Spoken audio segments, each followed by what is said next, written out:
The Enlightened Academy. Hello students, welcome to NCERT ground zero course. मेरा नाम है धीरज और आप सभी मुझे देख रहे हैं द एनलाइटेंड एकेडमी के चैनल पर।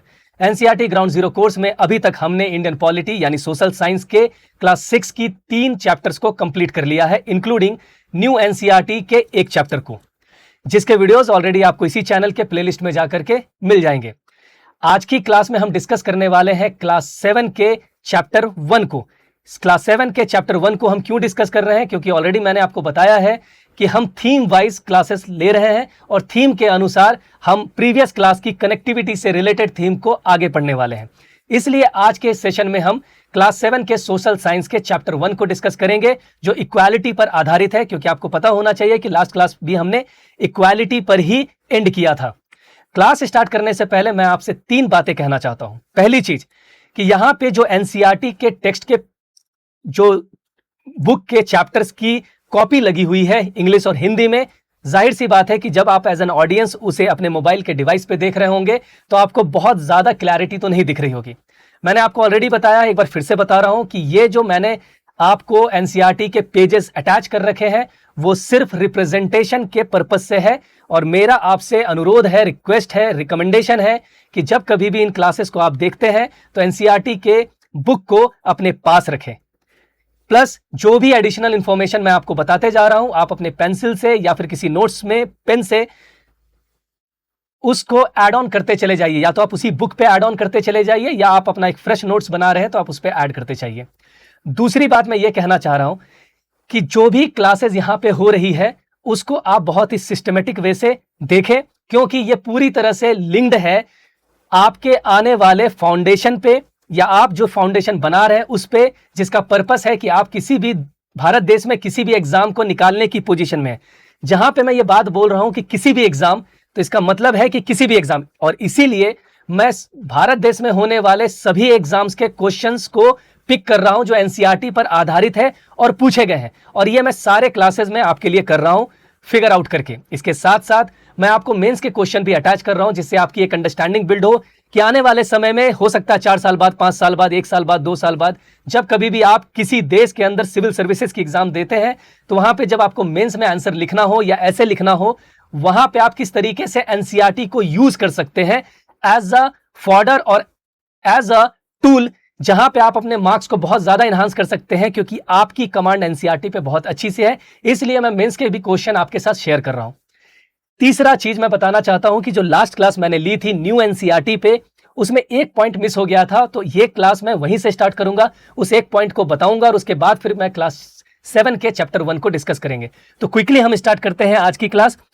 लास्ट क्लास में मैंने बताया था कि न्यू एनसीईआरटी यानी जो 2026 की एनसीईआरटी है, उसमें चैप्टर 8 है, क्लास 6 का चैप्टर 8 था, यूनिटी इन डाइवर्सिटी और मेनी इन द वन, जो ऑलरेडी मैंने आपके साथ कवर कर लिया है। नेक्स्ट जो बात है, जो एक पॉइंट मुझसे उस दिन मिस हो गया था लेकिन एग्जाम के लिए उतना ही रेलेवेंट है जो होना चाहिए, वो मैं यहां पे कवर करा दे रहा हूं। यहां पे एक चीज लिखा हुआ था, डोंट मिस आउट, और बहुत जरूरी है, और वही मैंने मिस कर दिया, सॉरी फॉर दैट। लेकिन मैं आज ये बता दे रहा हूं आपको। यहां पे एक कहानी लिखी हुई है, अगर आपके पास बुक होगा तो आप सामने पढ़ रहे होंगे कि for a very long time India produce the finest cotton. India जो है फाइनेस्ट कॉटन प्रोड्यूस करती थी, फाइनेस्ट कॉटन यानी सूती वस्त्र, क्लियर है। In the world and Indian textile were exported as far away as Europe, और उसे कहां एक्सपोर्ट करती थी? यूरोप में, clear. One beautiful type of printed cotton, जो इंडिया की प्रिंटेड कॉटन थी, उसको चिंत कहा जाता है, चिंत, CHINTZ, क्लियर है। आपको दिख रहा होगा, हिंदी में बोले तो चिंट, चिंट, ठीक है, चिंट कहा जाता है। छिंट आप पढ़ सकते हैं इसको, यहां हिंदी में छिंट लिखा हुआ है, वैसे चिंट इंग्लिश में प्रोनाउंस किया जाता है, तो चिंट।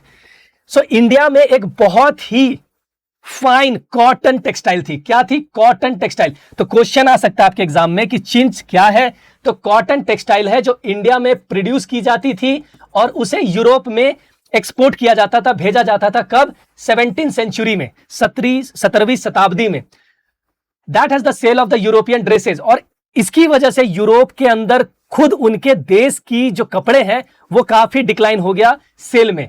इसलिए to protect their own product, England ने अपने प्रोडक्ट और फ्रांस ने भी अपने वहां के नेटिव प्रोडक्ट को प्रोटेक्ट करने के लिए चिंत जो इंडिया से एक्सपोर्ट किया जाता था, यानी फ्रांस और इंग्लैंड के लिए तो वो इंपोर्ट होता था, उस पर बैन लगा दिया गया था। अब क्वेश्चन यहां से किसी भी रूप से पूछा जा सकता है कि चिंट क्या है। इंडिया से यूरोप में 17वीं शताब्दी में कौन सी टेक्सटाइल, किस टाइप की टेक्सटाइल भेजी जाती थी जिसके इंपोर्ट पर बैन लगा दिया था इंग्लैंड और फ्रांस ने। ये सारी चीजें पूछे जा सकती है। आपको कंफ्यूज किया जाएगा, कॉटन की जगह सिल्क दे दिया जाएगा और आप कंफ्यूज हो जाएंगे, इसलिए इस चीज को ध्यान रखिएगा। बस यही एक पॉइंट था जो मुझे बताना था लास्ट चैप्टर से। क्लियर है?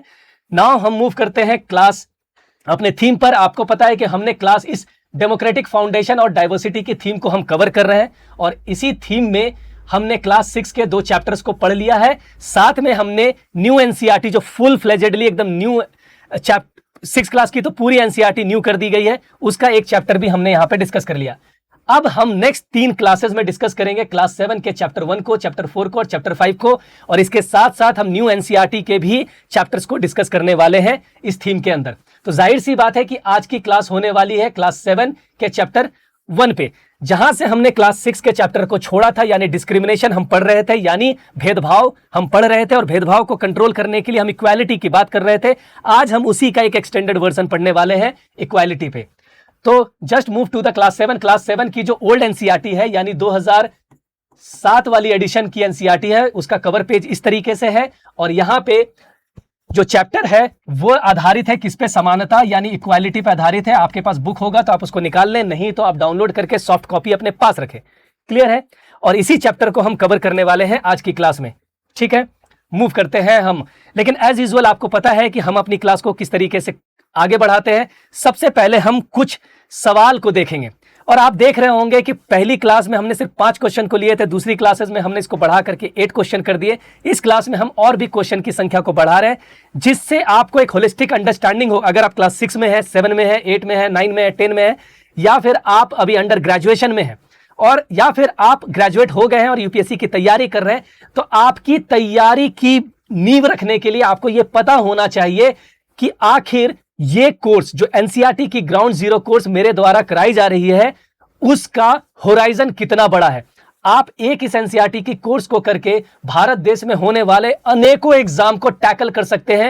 And when I am saying this, Bharat देश के प्रीमियम एग्जाम्स लाइक यूपीएससी या बीपीएससी या जेपीएससी, किसी भी एग्जाम में आप 40% क्वेश्चन को टैकल कर सकते हैं सिर्फ एनसीईआरटी से। इसलिए NCERT is very very important for your preparation, अगर आप प्रिपरेशन कर रहे हैं। इसके साथ साथ मेरा ऐसा मानना है कि एनसीईआरटी एक ऐसी बुनियाद आपके मन में, आपके जहन में छोड़ जाती है जो आपको भारत को एक बहुत ही समृद्ध देश बनाने के लिए इन बुनियादों का होना जरूरी है, जो आज के डेट में डिक्लाइन करते चली जा रही है। क्यों? क्योंकि आपने एनसीईआरटी को उस तरीके से नहीं पढ़ा जिस तरीके से पढ़नी चाहिए। उसकी वैल्यूज, उसकी जो आत्मा है, कॉन्शियसनेस है, उसको उस तरीके से ग्रास्प नहीं किया जिस तरीके से करना चाहिए था। खैर, पहली चीज तो यह है कि आज हम क्वेश्चंस को डिस्कस करेंगे एज यूजुअल, उसके बाद हम चैप्टर्स को स्टार्ट करेंगे।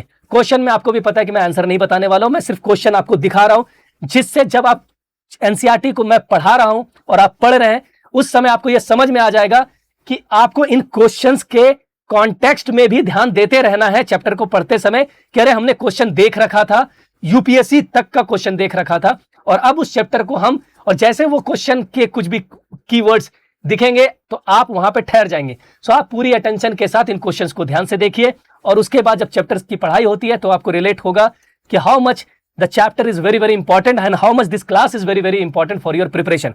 इसलिए मैं आपसे रिक्वेस्ट भी करता हूं कि जितने भी आपके भाई बंधु हैं घर में, जितने भी लोग हैं जो तैयारी कर रहे हैं, जो दोस्त हैं, आप हो सकता है, क्योंकि एनसीईआरटी के ग्राउंड जीरो कोर्स हमने अभी लॉन्च करी है, बहुत लोगों को पता नहीं है, ये फ्री ऑफ कॉस्ट है, तो आप अपने साथी लोगों के साथ शेयर करें, बताएं उन्हें कि क्लास कितनी इंपॉर्टेंट है और किस तरीके से कराई जा रही है। स्टूडेंट जल्दी पढ़े वो ज्यादा बेटर, अदरवाइज कोचिंग इंस्टीट्यूट के जो टीचर्स हैं वो हमारी क्लासेस को कॉपी करने लगेंगे the way I am teaching it. But before that कोई बात नहीं, करने दीजिए, इससे at the end of the day आपका ही फायदा होगा और आप कहीं से भी पढ़ लें। एटलीस्ट मैं एक बेंचमार्क सेट करने की कोशिश कर रहा हूं, जहां पे मार्केट में एनसीईआरटी के कोर्सेज में जो गैप्स हैं उसको हम कवर करना चाहते हैं, और अगर हम इस बेंचमार्क को सेट कर देते हैं, इसमें आपकी हेल्प की रिक्वायरमेंट लगेगी। इसलिए मेरा रिक्वेस्ट है कि आप ज्यादा से ज्यादा शेयर करें और कमेंट करके बताएं कि जो हमने जिस तरीके के पैटर्न को फॉलो कर रहे हैं वो कितना आपके लिए कारगर सिद्ध हो रहा है। और आप कमेंट करके अपने feedback, positive feedback, negative feedback, सब कुछ आप लिख करके कमेंट में दीजिए, जिससे इस एनसीईआरटी की ग्राउंड जीरो कोर्स को हम एक नॉच और ऊपर ले जा सके आपके मदद से, आपके फीडबैक से। So try to comment as much as feedback आप दे सकते हैं, आप दीजिए। हर एक फीडबैक को बहुत ही पॉजिटिवली लिया जाएगा, इसलिए आप फीडबैक दीजिए और अपने दोस्तों के साथ, अपने फैमिली मेंबर्स के साथ भी इसको शेयर कीजिए, जिससे उनके भी फीडबैक अगर कुछ है जो तैयारी कर रहे हैं, या फिर आप पेरेंट हैं और आपके बच्चे क्लास 6-7 में पढ़ रहे हैं, तो आप उनको भी उनके साथ भी शेयर कीजिए कि एक एक लाइन यहाँ पे पढ़ाई जा रही है, जिससे अगर वो स्कूल में तैयारी कर रहे हैं तो आप बच्चा, जो भी स्टूडेंट होगा, आपका बच्चा इतना कैपेबल रहेगा कि वो स्कूल में खड़ा होकर के कह सकता है कि मैम ये यूपीएससी में क्वेश्चन पूछा गया था और इसका आंसर ये होगा और ये एनसीईआरटी में है। दैट्स तो आपका बच्चा क्लास में अमंग ऑल शाइन करेगा, और शाइन करना, आउटशाइन करना बहुत जरूरी है आपके बच्चे के एक मोटिवेशन के लिए और इंटरनल एक सेटिस्फैक्शन के लिए। इसलिए अगर आप पेरेंट हैं और आपके बच्चे क्लास 6, 7, 8 किसी में भी पढ़ रहे हैं, तो आप उनके साथ इसको साझा कीजिए, जिससे उनकी बुनियादी नींव काफी मजबूत हो। क्लियर है? खैर, हम स्टार्ट करते हैं फर्स्ट क्वेश्चन से। देखिए, ये क्वेश्चन जो है वो यूपीएससी के प्रीलिम में पूछा गया है 2019 में। क्या पूछ रहा है? दो स्टेटमेंट है with reference to the constitution, Bharat के संविधान के संदर्भ में निम्नलिखित कथनों पर विचार करें। निम्नलिखित कथनों पर विचार करें। भारत का संविधान प्रत्येक व्यक्ति को कानून के समक्ष समान मानता है, ये एक क्लॉज है। The constitution of India recognises every person as equal before the law. ठीक है, क्या ये बात सही है? हम इसकी चर्चा करेंगे बाद में। The state shall not discriminate, जो राज्य है, जो स्टेट है, सरकारें हैं, वो किसी को भी डिस्क्रिमिनेट नहीं करेगी, यानी भेदभाव नहीं करेगी against citizen on the ground of, किस आधार पर? Only on of the religion, race, caste, sex, place of birth and any of them. इसको बहुत ध्यान से देखिए कि क्या लिखा जा रहा है। राज्य किसी भी नागरिक के खिलाफ केवल धर्म, मूलवंश, जाति, लिंग, जन्म स्थान या इनमें से किसी के आधार पर भेदभाव नहीं करेगा। यह क्वेश्चन है और आपसे पूछा जा रहा है क्या ये दोनों स्टेटमेंट सही है? संविधान के संदर्भ में आपको इसका आंसर देना है। ठीक है, हम इसका आंसर एनसीईआरटी से ही ढूंढ निकालेंगे। आगे बढ़ते हैं। ये जो क्वेश्चन है यूपीएससी प्रीलिम का 2016 का क्वेश्चन है। Which of the following provision of the Indian constitution is related to the abolition of untouchability? Even last class में भी मैंने इस क्वेश्चन को पिक किया था। इस क्वेश्चन का भी आंसर आपको आज इसी चैप्टर से मिलेगा, या फिर आपने लास्ट क्लास कर रखी होगी तो उससे भी आपको आंसर पता चल जाएगा। Move to the next one. UPSC prelim का 2014 का क्वेश्चन है। क्या पूछा जा रहा है? Mid day meal. ये एक नया क्वेश्चन है और सारे क्वेश्चन नए हैं, लास्ट क्लास से सिर्फ एक ही क्वेश्चन पिक किया गया है।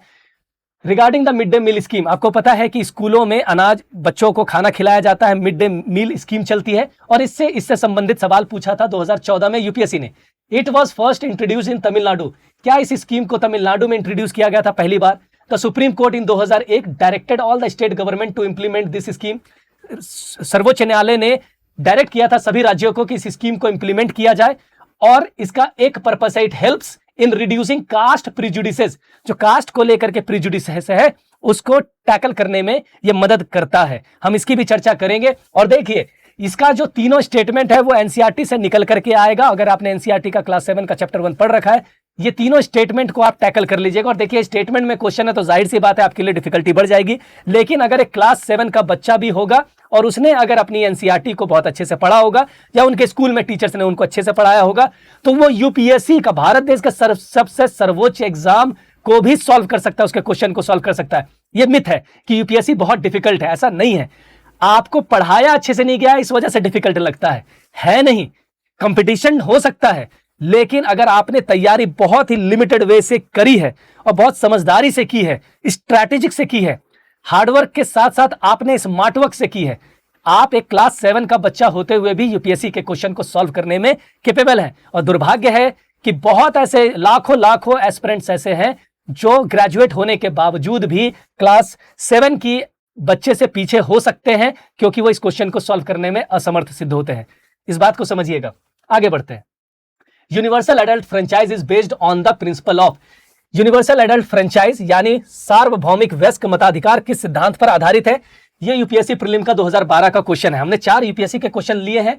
नाउ हम 5वां क्वेश्चन पे डिस्कस करते हैं। विच of the following is not a provision? कौन इनमें से एक प्रोविजन नहीं है आर्टिकल 15 का? तो इसके लिए आपको आर्टिकल 15 जानना होगा। बहुत लोगों को लगेगा अरे यार संविधान पता होना चाहिए। नहीं, आप अगर क्लास 7 का एनसीईआरटी पढ़े हैं तो ये क्वेश्चन सॉल्व हो जाएगा। खैर, ये 4 ऑप्शन है, इसमें से कौन सा ऑप्शन सही होगा हम बात करेंगे क्लास के बाद। क्लियर है? Now come to the Uttar Pradesh public service commission prelim का 2018 का क्वेश्चन है। द कॉन्सेप्ट ऑफ डिग्निटी, ठीक है, डिग्निटी की बात हो रही है, गरिमा जिसको हिंदी में बोलते हैं, Indian constitution is the most closely associated with which of the following? भारतीय संविधान में गरिमा की अवधारणा मुख्य रूप से निम्नलिखित में से किससे निकटता से जुड़ी हुई है? समानता के अधिकार से, स्वतंत्रता के अधिकार से, शोषण के विरुद्ध अधिकार से, सांस्कृतिक और शैक्षणिक अधिकार से। हम देखते हैं कि इसका आंसर कहां मिलेगा। आगे बढ़ते हैं। Joothan, the autobiography that describe the experiences of Dalit boy, एक दलित बॉय के जीवन के एक्सपीरियंसेस पे आधारित है। In a school was written by, उसको किसने लिखा? और ये क्वेश्चन पूछा है बीपीएससी ने 2017 में। जाहिर सी बात है आपको लगेगा भाई ये क्वेश्चन कहां से है, ये क्वेश्चन एनसीईआरटी से है। आगे बढ़ते हैं। Civil right act that prohibited discrimination on the basis of race, religion, national origin was passed in. Civil right act कब पास हुआ? लोग बोलेंगे भैया वर्ल्ड हिस्ट्री पढ़ना पड़ेगा, क्या ये भारत का पूछ रहा है? इसका आंसर ये पूछा गया है क्वेश्चन मध्य प्रदेश के पब्लिक सर्विस कमीशन में, वो भी 2016 में, और इसका भी आंसर आपको एनसीईआरटी से ही मिलेगा। क्लियर है? Rosa Park, who refuse to give up her seat on a bus to a white man, was associated with which of the movement? Rosa Park किस आंदोलन से संबंधित है? और उन्होंने ये आंदोलन कैसे शुरुआत हो गई इस आंदोलन की? जब उसने एक श्वेत को यानी सफेद यानी गोरे व्यक्ति को बस पे सीट देने से मना कर दिया, जबकि ऐसा रूल डिफाइंड था कि अगर गोरे आ जाए तो ब्लैक जो पीपल है अमेरिका के अंदर वो अपना सीट छोड़ देंगे, ये रूल था। लेकिन उस रूल को डिफाई किया गया और इसके बाद ये एक लहर की तरह दौड़ गई। तो ये चीज किससे एसोसिएटेड है? और ये क्वेश्चन पूछा गया है राजस्थान एडमिनिस्ट्रेटिव सर्विसेज का क्वेश्चन है, प्रीलिम का 2015 का। हम इस पे भी बात करेंगे, ठीक है? तो इतने क्वेश्चन मैंने पिक किए हैं और सभी के सभी सिविल सर्विसेज से है, बट क्वेश्चन अभी एंड नहीं हुआ है। लास्ट में हमने चैप्टर के एंड में कुछ और क्वेश्चन को ऐड ऑन किया है, वो भी क्वेश्चन प्रीवियस ईयर क्वेश्चन है, किसी ना किसी आयोग के द्वारा पूछे गए हैं। हम उसको भी चर्चा करेंगे, क्योंकि क्वेश्चन इतना ज्यादा है इस चैप्टर से कि मैं 25 से 50 क्वेश्चन भी लिख दूं तो कवर है। बट मैंने एक सैंपल लिया है फॉर योर अंडरस्टैंडिंग कि इस चैप्टर का संबंध कितने सारे एग्जाम से रिलेटेड है, और अब कितने सारे एग्जाम में एक चैप्टर से आप अगर पढ़ लिए हैं अच्छे से तो आप उन सबको टैकल कर सकते हैं। यह क्लास 7 की एनसीईआरटी का सोशल साइंस बुक का चैप्टर 1 है, यूनिट 1। और यूनिट 1 में जो पहला चैप्टर है that chapter is on equality, यानी समानता पे है। यहां पे जो दिया हुआ, मैं लाइन टू लाइन नहीं पढ़ने वाला हूं, मैं जो चीजें एग्जाम के लिए इंपॉर्टेंट है बस उस लाइन को हाईलाइट करूंगा, लिख दूंगा साइड में क्योंकि छोटा दिख रहा है। मैं इस कहानी को वर्बली आपको बता देता हूं। यहां पे देखिए सबसे पहली चीज जो है, यहां पे कुछ पिक्चर्स दिए हुए हैं। मंजीत कौर टीचर है, तेजा सिंह ट्रेडर है यानी व्यापारी है, गिरीश राव एक स्टूडेंट है, कांता देवी एक डोमेस्टिक वर्कर है यानी घरों में काम जो करती है वो है, और सुजाता कुमारी भी डोमेस्टिक वर्कर है। ये आपको दिया हुआ है 5 लोगों के पिक्चर जो लाइन में खड़े हैं, ठीक है? अब यहां पे 2 एग्जांपल्स लिए हुए हैं। पहला है कि एक दिन की कहानी है, कोई भी ऐसा रैंडम दिन है, एक दिन था, सुबह का समय था और उस दिन चुनाव हो रहे थे, इलेक्शन हो रहे थे। इलेक्शन में वोट डालने के लिए सब लोग लाइन लगा करके खड़े थे और यहां पे कांता देवी और सुजाता कुमारी जो है वो आपस में बात कर रही है। क्या कह रही है कि इजंट इट गुड सुजा that we can all vote as an equal citizen? हम लोग लाइन में खड़े हैं और हम लोग एक इक्वल यानी समान रूप से, भारत के समान नागरिक के रूप से वोट कर रहे हैं। और हमारे मालिक जो है, ये पीछे जो दिख रहा है, हमारे मालिक जो है इवन जैन साहब जिसके घर में हम काम करते हैं वो भी हमारे साथ लाइन में खड़े हैं और वो भी पीछे खड़े हैं, तो उनको कोई भी स्पेशल प्रिविलेज नहीं दिया जा रहा है, ठीक है? इसी तरीके से बहुत सारे लोग खड़े हैं, ठीक है, जो अलग अलग प्रोफेशन में है, अलग अलग वर्ग से है, लेकिन वोटिंग के दिन सब समान रूप से वोट दे रहे हैं। ये कहानी है। गो ऑन कांता, और फिर कांता वोट देती है, I will vote for the, और ये कहती है कि मैं ऐसे लोगों को वोट करना चाहती हूं जो हमारे एरिया में पानी की व्यवस्था को सुनिश्चित करें। क्लियर है? ठीक है, आगे बढ़ते हैं। ये सुबह की कहानी थी। वोट हो गया, उसके मालिक गाड़ी से चले गए, इन्होंने टाटा बाय बाय कर दिया, we will see you later Kanta, yes नमस्ते साहब कर दिया। गुड़िया जो है वो कांता की बेटी है लेकिन वो बीमार है और वो हॉस्पिटल में भर्ती है, मतलब हॉस्पिटल भर्ती नहीं है, हॉस्पिटल में उसको जाना है लेकर के, क्योंकि बीमार है, उसको हॉस्पिटल में दिखाने के लिए लेके जाना है। लेकिन आज वोटिंग डे था तो वोट करना भी जरूरी है, और वोट करना बहुत जरूरी है क्योंकि आपके वोट नहीं करने से बहुत सारे देश में प्रॉब्लम शुरू हो जाते हैं। इसलिए वो आपका अधिकार है, आपको उसको एक्सरसाइज करना चाहिए। तो ये वोट देने आ गई, ठीक है, लेकिन उसको पता है कि मेरी बेटी गुड़िया बीमार है और उसके इलाज के लिए मुझे हॉस्पिटल जाना है, पहली चीज। दूसरी चीज, अगर मैं हॉस्पिटल जाती हूं तो मुझे पैसे चाहिए, लेकिन अभी सैलरी का टाइम हुआ नहीं है तो मुझे मालिक से एडवांस में पैसे लेने हैं, मालिक से एडवांस में पैसे लेने हैं, तो उसके लिए मुझे आज छुट्टी नहीं मारनी होगी, मुझे काम करना होगा और काम करने के बाद मैं उसे अपनी आप बीती बताऊंगी कि मेरी बेटी गुड़िया बीमार है और उसके बाद उसे हॉस्पिटल लेके जाना है, साहब मुझे थोड़ा सा पैसा आप जो मेरी सैलरी बनती है उससे एडवांस में दे दीजिए। ये बात आपस में डिस्कशन कर रही है और उसके बाद वो घर पहुंचती है, उसकी बेटी बीमार है एंड वो जहां रहती है, बीमार भी क्यों है, क्योंकि वो जिस इलाके में रहती है वो एकदम गंदा है, उसकी बस्ती जो है कभी साफ नहीं होती है। क्लियर है? आगे बढ़ते हैं और यहां पे भी आपको दिख रहा है ये एक लाइन, इस लाइन को याद रखिएगा क्योंकि ये वोटिंग देने वाली लाइन है। क्लियर है? नेक्स्ट हम मूव करते हैं अब इक्वल राइट टू वोट। ये पॉइंट बहुत जरूरी है, मताधिकार की समानता। भारत देश में भारत के संविधान ने सभी को वोट देने का अधिकार दिया है और यह कैसा अधिकार है? राजनीतिक अधिकार है, राजनीतिक अधिकार है, यानी पॉलिटिकल राइट है।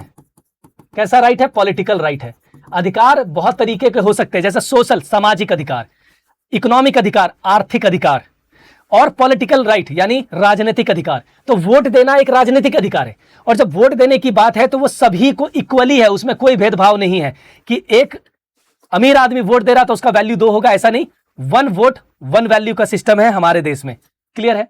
तो ये कहानी दिखाई दे रही है अशोक जैन और छोटे लाल। अशोक जैन उसका मालिक है क्योंकि जैन साहब अभी आपने देखा था, और छोटे लाल उसका पड़ोसी है। किसका पड़ोसी है? कांता देवी का, जो जैन साहब के घर में काम करती है। क्लियर है? अब यहां पे एक टर्म जो है इंपॉर्टेंट, इसलिए मैं लिख देता हूं यहां पे, universal adult franchise. Universal adult franchise. अब देखिए अभी जस्ट आपने क्वेश्चन देखा था, वहां पे भी यूनिवर्सल एडल्ट फ्रेंचाइज की बात करी गई थी, जिसको हिंदी में लिखा गया था सार्वभौम। आपको ऑलरेडी पता है सार्वभौमिक वयस्क। वयस्क मतलब जो 18 साल से ऊपर के लोग हैं उनको हम वयस्क कहते हैं, और मताधिकार का मतलब है कि वोटिंग राइट, मता और मत प्लस अधिकार यानी मताधिकार। क्या कहा जा रहा है कि जाहिर सी बात है कि स्टोरी जो शुरू हुई थी, कांता सब लाइन में खड़ी थी, उसको आप ध्यान से देखेंगे बहुत लोग लाइन में खड़े थे। अशोक जैन उसके मालिक, छोटे लाल उसके पड़ोसी, कौन से धर्म से बिलोंग करते हैं, कौन सा प्रोफेशन करते हैं, कितना उनके पॉकेट में पैसा है, कितना उनकी बैंक में अकाउंट में बैलेंस है, कौन कौन वो काम करता है, कौन किसके अंडर काम करता है, कोई मैटर नहीं करता, लेकिन सब लोग वोट देते, कौन कितना रिच है, कौन कितना पुअर है। और यही चीज को क्या कहा जाता है? Universal adult franchise. यूनिवर्सल का मतलब है सभी लोगों को एक समान, जितने भी व्यक्ति 18 साल से ऊपर के हैं सभी लोग वयस्क हैं, और यूनिवर्सल का मतलब है सार्वभौम रूप से उनको अधिकार दिया गया है। एस्पेक्ट ऑफ द डेमोक्रेसी, किसी भी लोकतंत्र, हम लोकतंत्र पे भी चर्चा करेंगे।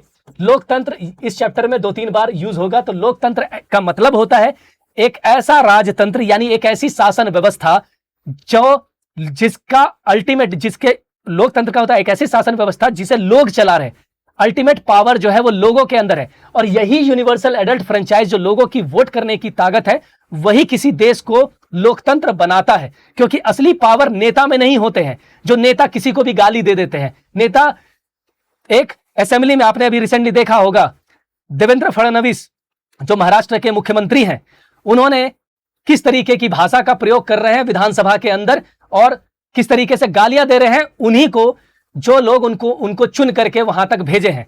और जो उनको क्रिटिसाइज करते हैं, लोग कहते हैं, वो कहते हैं कि महाराष्ट्र का, भैया आप महाराष्ट्र नहीं है, you are not the Maharashtra, you are one person, you are a servant of this Maharashtra state because people has elected you. So लोकतंत्र में असली ताकत जनता के पास होती है, लेकिन नेता लोगों को ताकतवर आपने बनाया, भगवान बनाया आपने, क्योंकि आप भूल गए कि असली ताकत आपके पास थी। क्लियर है? तो ये है यूनिवर्सल एडल्ट फ्रेंचाइज। अब देखिए एक line important, the idea of universal adult franchise. मुझे पता है कि आपको दिख नहीं रहा होगा, लेकिन फिर भी the idea of universal adult franchise is based on the idea of equality. अब ध्यान में आप देख रहे होंगे कि एक क्वेश्चन में यह बात था कि यूनिवर्सल एडल्ट फ्रेंचाइज सबसे निकट किस चीज से संबंधित है? तो इक्वालिटी से संबंधित है। सार्वभौमिक मताधिकार का विचार समानता के विचार पर आधारित है, समानता के विचार पर आधारित है। तो शायद आपको समझ में आ रहा होगा कि इस एक लाइन को, अब दिक्कतें कहां होती है क्लास 6 के बच्चों को, 7 के बच्चों को, और इवन यूपीएससी की तैयारी करने वाले भी अभ्यर्थियों को यानी एस्पिरेंट्स को प्रॉब्लम क्या होती है? एकदम स्पीड, लाइटनिंग स्पीड में सर के पढ़ के पार हो जाते हैं। एनसीईआरटी पढ़ने का तरीका यह है, बिटवीन द लाइंस पढ़िए, ठहरिए, समझिए, क्योंकि हर एक शब्द कुछ कहता है। हर आप पढ़ के पार हो जाता है। जब एग्जाम में क्वेश्चन आता है आप शॉक्ड, कहां था, किस बुक में था, क्योंकि आपने इतनी किताबें पढ़ रखी है। क्या पूछ लिया गया भैया, किससे ज्यादा एसोसिएट करेगा ये यूनिवर्सल एडल्ट फ्रेंचाइज, दिमाग काम नहीं कर रहा। जबकि आपको ध्यान से दिखेगा कि एनसीईआरटी के एक छोटी सी लाइन में था, कोई बहुत बोल्ड नहीं किया गया है, लेकिन उस लाइन से क्वेश्चन बन सकते हैं और क्वेश्चन बनाए गए हैं, आपने देखा है। क्योंकि यह घोषित करता है कि देश का हर वयस्क स्त्री पुरुष, चाहे उसका आर्थिक स्तर या जाति कुछ भी क्यों ना हो, एक वोट का हकदार है। कांता वोट देने के लिए बहुत उत्सुक है, यह देख करके वो बहुत खुश है और वो सबके बराबर है, तो वो फील कर रही है, सी इज फीलिंग दैट कि she is an equal person at this for the day. आज की सुबह तक तो मुझे लग रहा है, महसूस हो रहा है इस लाइन पे खड़े होकर के कि अपन भी कुछ है। क्लियर है? तो कांता को ये फील हो रहा था, एटलीस्ट एक फीलिंग ऑफ सेटिस्फैक्शन, एक फीलिंग ऑफ गरिमा, डिग्निटी उसको दिख रही है कि हम इक्वल हैं। आई बात समझ? तो यूनिवर्सल एडल्ट फ्रेंचाइज जो है, वोटिंग राइट जो है, अगर कल के डेट में इसको हटा भी दिया जाए, वोटिंग राइट लिख दिया जाए, तो सबसे ज्यादा किससे संबंधित है? वो सबसे ज्यादा संबंधित है समानता के अधिकार से। क्लियर है? तो ये इस पेज का ये जो वर्ड है इंपॉर्टेंट है। और दूसरी बात जो है, हैज वन वोट, सभी के पास एक वोट है और हर एक वोट की एक ही वैल्यू है। अगर उसकी वैल्यू निकाली जाए तो एक वैल्यू है हमारे देश में। क्लियर है? कोई दिक्कत? ठीक है। अब सुबह की कहानी खत्म होती है, टाटा बाय बाय हो गया है। अब इस पिक्चर को देखिए, जैसे ही वो वहां से निकलती है, अपने घर जाती है, बच्ची को देखती है बीमार है, उसको कहती है कि हम शाम को हॉस्पिटल लेकर के जाएंगे, लेकिन मुझे मालिक के पास जाना है क्योंकि मुझे पैसे की रिक्वायरमेंट है और मुझे काम भी करना है, और काम जब तक नहीं करूंगी पैसे नहीं मिलेंगे। वो जैन साहब के घर पे आती है, मिस्टर जैन और मिसेज जैन बैठी रहती है और कांता करती है। अब जो सुबह में जो इक्वालिटी आपको दिख रही थी, समानता दिख रही थी, वो कुछ ही देर के बाद वो समानता असमानता में बदल गई। अब देखिए कि ये काम है। अब ये कोई भी व्यक्ति कोई भी काम करे, इसका मतलब ये नहीं कि वो असमान है। इक्वालिटी, यूनिवर्सल इक्वालिटी तो आ ही नहीं सकती, लेकिन इक्वालिटी की अपॉर्चुनिटी दी जा सकती है। ये अपना काम कर रही है, ये लोग अपना काम कर रहे हैं, ठीक है, बट ये प्रॉब्लम नहीं है। यहां इनइक्वालिटी नहीं है, ये अपना काम पूरी गरिमा के साथ कर रही है और ये लोग भी अपना काम अपनी पूरी गरिमा के साथ कर रहे हैं। यहां पे मिसेस कांता एडवांस देती है, but don't make a habit of it. ये भी कहती है कि मैं एडवांस दे रही हूं लेकिन इसकी आदत मत लगाओ। नो मैडम, मैं नहीं लगाऊंगी। क्लियर है? उसके बाद ये हॉस्पिटल चली जाती है, ठीक है। जस्ट फ्यू मोर मिनट्स बेटी। अब ये हॉस्पिटल पहुंचती है और ये पिक्चर जो आपको दिख रहा है, एक लाइन और लगी हुई है। अब इस लाइन में कांता यहां अपनी बच्ची को लेकर के खड़ी है और इसको काफी तबीयत खराब है और वो कह रही कि बस जल्दी हो जाएगा। जैन मैडम एंड जैन साहब may stand in line to vote. वो लाइन में खड़े थे मिस्टर और मिसेस जैन, लेकिन हॉस्पिटल की लाइन में हर व्यक्ति जो खड़ा है वहां पे क्या है, हर व्यक्ति इक्वल नहीं है। लाइन में सब खड़े हैं, लेकिन एक चीज क्या है, यहां पे सब लोग गरीब हैं। यहां पे अमीर और गरीब नहीं, क्योंकि अमीर लोग अच्छे हॉस्पिटल्स में जाते हैं, उनके लिए लाइनें नहीं होती है, वो पैसा देते हैं, इलाज कराते हैं। लेकिन यहां पे सबसे कॉमन चीज क्या है कि वहां पे हर जाति धर्म के लोग, हर आय वर्ग के लोग एक लाइन में खड़े थे, तो लग रहा था कि वो सही मायने में इक्वालिटी की लाइन में है, अपने आप को इक्वल फील कर रहे थे। लेकिन यहां पे क्या है, लाइन तो है लेकिन यहां पे सभी लोग एक समान है, गरीब है और गरीब लोगों की लाइन है। यहां पे जैन साहब और जैन मैडम के लिए कोई लाइन नहीं होगी। क्लियर है? तो शाम आते आते ये कहानी बदल जाती है। क्लियर है? और ये है other kinds of equality. Kanta is one of many people who live in a democratic India. Kanta की तरह सिर्फ कांता नहीं है, हजारों लाखों करोड़ों लोग हैं जो कांता की तरह भारत देश में रहते हैं। 140 करोड़ की हमारी आबादी है। क्लियर है? लेकिन people in India experiences inequality. जो भारत देश में लोग हैं वो अक्सर इनइक्वालिटी को एक्सपीरियंस करते हैं, इक्वल होने के बावजूद भी इनइक्वालिटी को एक्सपीरियंस करते हैं, वो भी अलग अलग तरीके से। कैसे? आपने देख लिया, one of common form of inequality, ठीक है। सबसे कॉमन फॉर्म ऑफ इनइक्वालिटी क्या है? कास्ट। कास्ट, यहां पे आप देख रहे हैं, कास्ट सिस्टम एक कॉमन फॉर्म ऑफ इनइक्वालिटी है। अगर आप ग्रामीण क्षेत्र में रहते हैं, आपकी कास्ट आइडेंटिटी क्या, आप किस कास्ट से बिलोंग करते हैं, प्रोबेबली लर्न और एक्सपीरियंस वेरी यंग। आपको बचपन से ही ये पता चलता है कि आप किस कास्ट से बिलोंग करते हैं। If you live in urban India में रहते हैं, some of you might think that people no longer believe in caste. तो बहुत लोगों को ऐसा लगता है कि शहरों में कास्ट का कॉन्सेप्ट नहीं है, ये कॉन्सेप्ट गांव का है, बट नहीं। यहां पे आपको बहुत सारी चीजें दिख रही है। ये न्यूज़पेपर में मैट्रिमोनियल्स के दिए गए हैं कि तमिल ब्राह्मण अयंगर ग्रुप। तो भैया अर्बन एरिया में भी कास्ट सिस्टम चलता है, क्योंकि वो शादी कास्ट को देख करके करते हैं, अपनी जाति के अंदर कास्ट को ढूंढते हैं, और उसमें भी इस टाइप का ब्राह्मण, तमिल ब्राह्मण, ये वो, और हर धर्म हर कास्ट में ये चीज देखने को मिलती है। तो ऐसा नहीं है कि कास्ट सिस्टम सिर्फ ग्रामीण क्षेत्रों तक ही है, कास्ट सिस्टम शहरों में भी है। अलग तरीके से उसको एक्सपीरियंस किया जाता है, अलग तरीके से उसको प्रोपगेट किया जाता है, उसको अलग तरीके से लोग एक्सरसाइज करते हैं। आई बात समझ? अब इसी चीज पर दो कहानी है आपके सामने, और यहां से कहानी बहुत इंटरेस्टिंग हो जाती है ये चैप्टर, क्योंकि इसी कहानी से बहुत सारे क्वेश्चन बनते हैं। कहानी मैं लाइन टू लाइन नहीं पढ़ूंगा, लेकिन मैं जो चीजें हैं हाईलाइट कर दूंगा। ये कहानी है ओम प्रकाश वाल्मीकि की। पहली चीज तो मैं यही लिख दे रहा हूं, ओम प्रकाश वाल्मीकि की कहानी है, वाल्मीकि की कहानी है, ओम प्रकाश वाल्मीकि, ठीक है, वाल्मीकि की कहानी है। और ये किस समुदाय से बिलोंग करते हैं? ये दलित समुदाय से बिलोंग करते हैं। आपने लास्ट क्लास में पढ़ा था कि बी आर अम्बेडकर भी दलित समाज से बिलोंग करते थे, महार कम्युनिटी से बिलोंग करते थे, दलित में भी महार कम्युनिटी से बिलोंग करते थे। सो यहां पे ओम प्रकाश वाल्मीकि भी किस समुदाय से बिलोंग करते हैं? वो एक दलित है। और इनका प्रोफेशन क्या है? इनका प्रोफेशन है कि वो एक लेखक है, राइटर है। क्या है? राइटर है, ठीक है। और इन्होंने अपनी एक आत्मकथा लिखी है, ऑटोबायोग्राफी लिखी है, आत्मकथा लिखी है, जिसका नाम क्या है? जूठन, ठीक है, जूठन लिखी है। क्लियर है? इनका जन्म हुआ था 1950 में और उनका निधन हुआ है 2013 में। एक दलित लेखक है जो अपनी कहानी, अपनी ऑटोबायोग्राफी यानी अपनी आत्मकथा में अपनी एक्सपीरियंसेस को साझा करती है कि किस तरीके से स्कूल के अंदर उनके साथ इस जात के नाम पर भेदभाव होता है। कहानी कुछ इस तरीके से है कि ओम प्रकाश वाल्मीकि को स्कूल में झाड़ू लगाने के लिए बोला जाता था, प्लेग्राउंड को साफ करने के लिए बोला जाता था।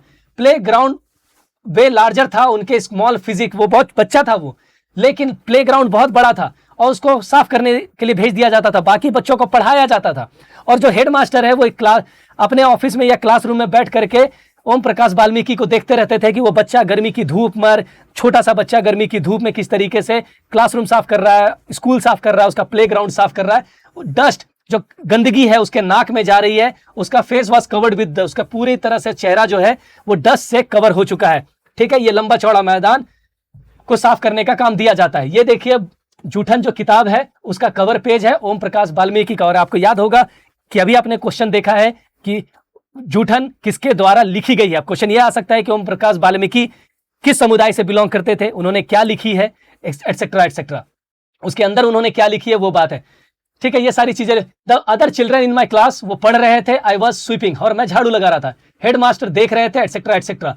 ओम Prakash was made to sweep the school and play ground for the next couple of days, बहुत दिनों तक उनसे यह साफ करवाया गया। And this only came to an end जब उसके पिताजी happen to be passing by. एक दिन की बात है कि जब उसके पिताजी वहां से गुजर रहे हैं तो वो देखते हैं कि उसका बेटा जो है झाड़ू लगा रहा है, और उसके बाद वो काफी गुस्सा होते हैं कि ये क्या बात है, मैं बच्चे को भेजता हूं स्कूल पढ़ने के लिए और स्कूल का हेडमास्टर झाड़ू लगाता है, झाड़ू लगाने के लिए कहता है, प्लेग्राउंड पे झाड़ू लगा रहा है मेरा बेटा और बाकी बच्चे पढ़ रहे हैं। ये किस तरीके की असमानता है। उसके फादर, हो सकता है कि ओम प्रकाश वाल्मीकि को यह पता नहीं था कि दलित होने का क्या अंजाम होता है, लेकिन हो सकता है कि उनके पापा को यह पता था कि ये चीजें जो हो रही है वो जात के नाम पर ही हो रही है। इसी वजह से स्कूल के हेडमास्टर ने मेरे बेटे को चुना है इस काम के लिए। क्लियर है?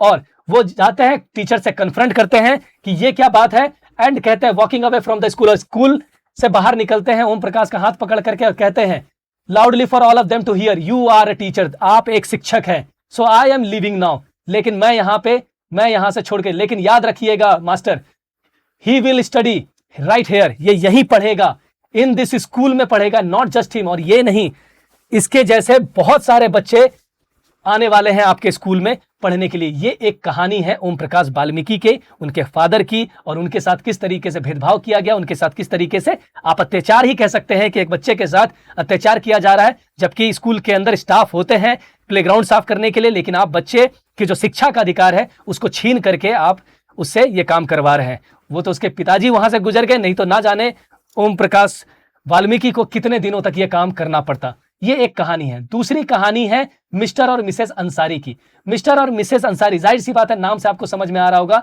कि ये मुस्लिम है, ठीक है। अब ये मुस्लिम है तो ये शहर में अपार्टमेंट के लिए रेंट पे अपार्टमेंट में घर कमरा देख रहे थे, तो वो ब्रोकर के पास जाते हैं ये लोग दोनों, और ब्रोकर से कहते हैं कि हमें अपार्टमेंट दिखाइए। बहुत लोगों के पास जैसे फर्स्ट टाइम जिस मकान में पहुंचते हैं उनको मकान काफ़ी अच्छा लगता है, लेकिन जैसे ही लैंड लेडी यानी मकान की मालकिन होती है उसके पास वो जाते हैं, जैसे वो अपना नाम बताते हैं तो वो मालकिन समझ जाती है कि ये मुस्लिम है, तो वो बहाना बना देती है। क्या बहाना बताती है कि देखिए हमारे इस अपार्टमेंट में कोई भी आदमी, कोई भी व्यक्ति नॉनवेज नहीं खाता है, और मुझे पता है कि आप लोग नॉनवेज नॉनवेज खाते हैं, इसलिए हमारे सोसाइटी में नॉनवेज खाने वाले लोगों को रेंट नहीं दिया जाएगा, घर नहीं दिया जाएगा। जबकि मिस्टर एंड मिसेस अंसारी को उसी समय खड़े खड़े ही मछली बनने की खुशबू आ रही थी और नॉनवेज की खुशबू आ रही थी, तो उससे यह पता चल गया कि जो लैंड लेडी है वो झूठ बोल रही है और वजह कुछ और है, ये एक बहाना है मुझे रेंट नहीं देने का। जाहिर सी बात है, घर उसका है, रेंट देना ना देना उसकी प्रेरोगेटिव है, लेकिन सिर्फ एक समुदाय होने की वजह से वो रेंट नहीं दिया जाता है। आगे जाकर के 4-5 और घरों में पूछा जाता है और सब जगह यही रीजन मिलता है। तो ब्रोकर को समझ में आ जाता है कि बात आखिर क्या है। ब्रोकर मिस्टर और मिसेस अंसारी को कहते हैं कि आप घर मिलने तक अपने नाम को क्या करें, चेंज कर ले, मिस्टर एंड मिसेस कुमार कर ले, तो आपको घर मिल जाएगा। लेकिन ये जो चीज थी ना, ये मिस्टर और मिसेस अंसारी की गरिमा पर, डिग्निटी पर एक चोट थी। उनको लगा कि हम जिस समुदाय से बिलोंग करते हैं, अब मुझे घर के लिए नाम बदलना पड़ेगा। वो एक्सेप्ट नहीं करते हैं कि नहीं, और फिर फाइनली 1 महीने तक घर सर्च करने के बाद उनको एक घर मिलता है। ये था भेदभाव। ठीक है, यह है कहानी। आगे बढ़ते हैं। अब ये जो दोनों कहानी है कहीं ना कहीं डिग्निटी की बात करती है। किस चीज की बात करती है? मानवीय गरिमा का मूल्य क्या है।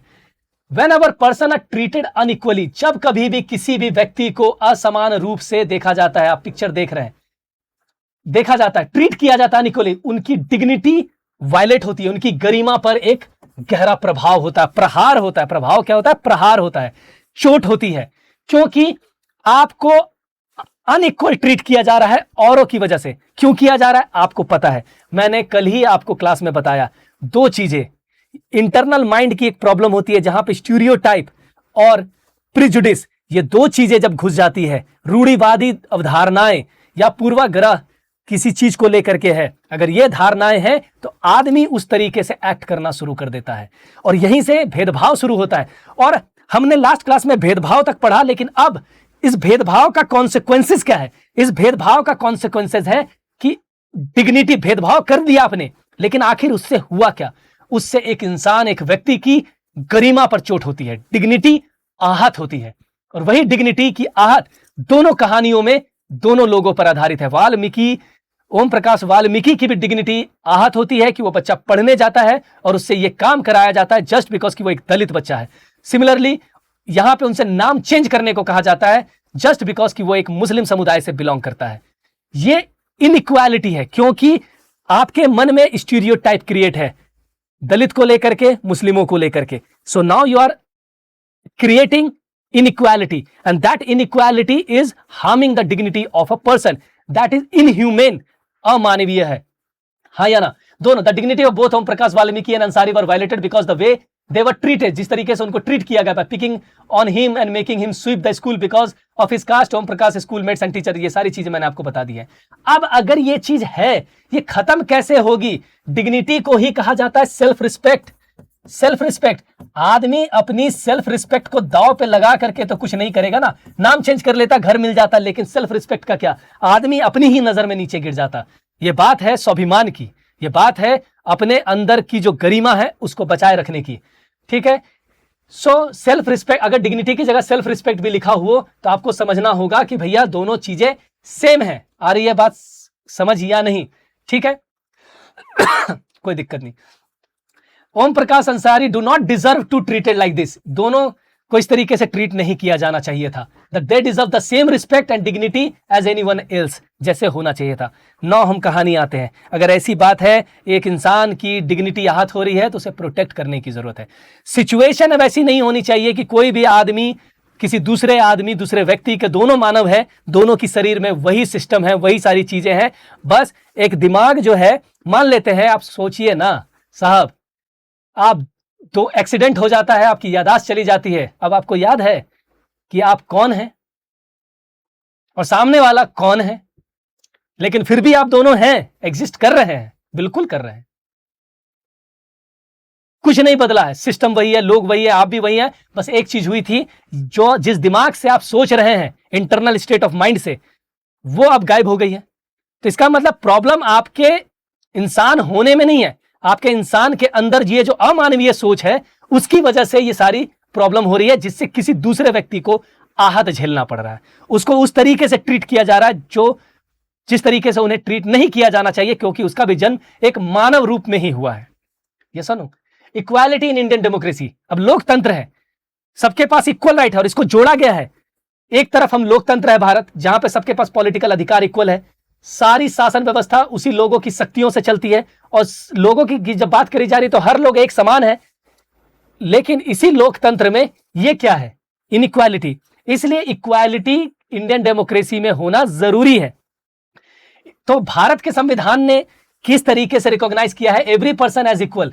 भारत का संविधान क्लियर है भाई इस बात पे, भारत का हर एक नागरिक इक्वल है। This means that every individual in the country, Bharat में रहने वाला हर एक व्यक्ति, including male female person from कोई भी caste religious tribe, educational economic background, किसी भी इकोनॉमिक बैकग्राउंड, किसी भी पृष्ठभूमि से आता है, आर्थिक पृष्ठभूमि, शैक्षणिक पृष्ठभूमि, जेंडर, स्त्री पुरुष कुछ भी हो, किसी जाति धर्म का हो, सभी लोग इक्वल हैं भाई। This is not say that inequality ceases to exist. इसका मतलब नहीं है कि इनइक्वालिटी एग्जिस्ट नहीं करेगा, लेकिन जिस तरीके से ट्रीटमेंट की जाती है इनइक्वालिटी के आधार पे, वो नहीं होगा। देखिए जाहिर सी बात है, कोई ज्यादा पैसा कमा रहा है, कोई कम कमा रहा है, इनइक्वालिटी तो हमेशा रहेगा। उसमें तो अब हो सकता है कि कोई बहुत लेजी पर्सन है, वो कोई काम ही नहीं कर रहा, कोई बहुत ज्यादा काम कर रहा, तो जाहिर सी बात है वो राइज करेगा, तो इनइक्वालिटी तो आप बोलिएगा कि इक्वालिटी आ जाए, वो कभी आ ही नहीं सकती और आना भी नहीं चाहिए, क्योंकि वो पॉसिबल ही नहीं है। लेकिन इनइक्वालिटी के आधार पर जो दिमाग में लोचा है, उससे जो ट्रीटमेंट होती है इनइक्वालिटी की, वो प्रॉब्लम। मान लेते हैं कि कोई भी व्यक्ति है, वो अपना काम कर रहा है, जैसे मान लिया जाए कि कोई शू पॉलिश कर रहा है, उसका अपना काम है, मैं करवा रहा हूं, ये मेरा काम है, लेकिन मैं उसको पैसे फेंक करके दूं, ये उसकी गरिमा पर एक चोट है। आप यहां पे कहानी देख रहे हैं, 1975 में बनी दीवार फिल्म, हो सकता है ये क्वेश्चन भी पूछ ले आपसे, दीवार फिल्म में जूते पॉलिश करने वाला एक लड़का फेंक कर दिए गए पैसे को उठाने से इनकार कर देता है। वो मानता है कि उसके काम की भी गरिमा है और उसे उसका भुगतान आदर के साथ किया जाना चाहिए। इनइक्वालिटी में प्रॉब्लम नहीं है, इनइक्वालिटी रहेगी। यूटोपियन सोसाइटी कभी एग्जिस्ट नहीं कर सकती है, हो ही नहीं सकता, वो एक इमेजिनरी दुनिया है, हो ही नहीं सकता। लेकिन जो ट्रीटमेंट, जो गरिमा, जो डिग्निटी की आहत हो रही है इनइक्वालिटी के आधार पर, कोई बात नहीं, एक वेटर है, वो आपको ला करके चाय दिया, ठीक है, आप थैंक यू बोलिए उसे। विदेशों में बहुत हद तक इसको प्रैक्टिस किया जाता है, ठीक है, इंडिया से कहीं ज्यादा हद तक। आप स्कैंडिनेवियन कंट्री चले जाइए, वहां पे ये चीज होती है, इंडिया में नहीं होती है, ठीक है। तो असमानता खत्म नहीं होगी, लेकिन उसके लिए बहुत सारे संविधान के अंदर, अब देखिए नया एनसीईआरटी में संविधान का जो संसद भवन की जो पिक्चर है उसको बदल दिया गया, नया पार्लियामेंट लगा दिया गया। मैं बस आपको बता दे रहा हूं द पार्लियामेंट। अब देखिए ये लाइन आपसे एग्जाम में पूछा जा सकता है, क्या लाइन लिखा हुआ है? द पार्लियामेंट इज, आपके पास किताब है तो आप पढ़ लीजिएगा, the parliament is the corner stone of our democracy. अब क्वेश्चन आ सकता है कि निम्नलिखित में से कौन हमारी कॉर्नर स्टोन है डेमोक्रेसी की? तो पार्लियामेंट यानी संसद हमारे लोकतंत्र का आधार स्तंभ है, और हम अपने निर्वाचित प्रतिनिधियों के माध्यम से उसमें प्रतिनिधित्व पाते हैं। हम यहां नहीं बैठते हैं, लेकिन हम अपने आदमी बिठाते हैं। हम, इसका मतलब है कि वो व्यक्ति मुझे रिप्रेजेंट कर रहा है, लेकिन वही संसद में पहुंच करके आपको ही गाली देता है। दुर्भाग्य। क्यों देता है? क्योंकि आदत हो गई है लोगों को गालियां सुनने की, शायद, मैं नहीं कह रहा, हो गई है, क्योंकि आपने नेता को भगवान बना दिया है, मुख्यमंत्री को भगवान बना दिया है कि वो इसी संसद में जाके आप ही का प्रतिनिधि, भैया हमने भेजा है आपको, और आप हम ही को गरिया रहे हो, ठीक है, कुछ भी बोल रहे हो, गाली गलौज कर रहे हो, अनपार्लियामेंट्री लैंग्वेज का यूज कर रहे हो, गलत है। और जनता क्या कर रही है?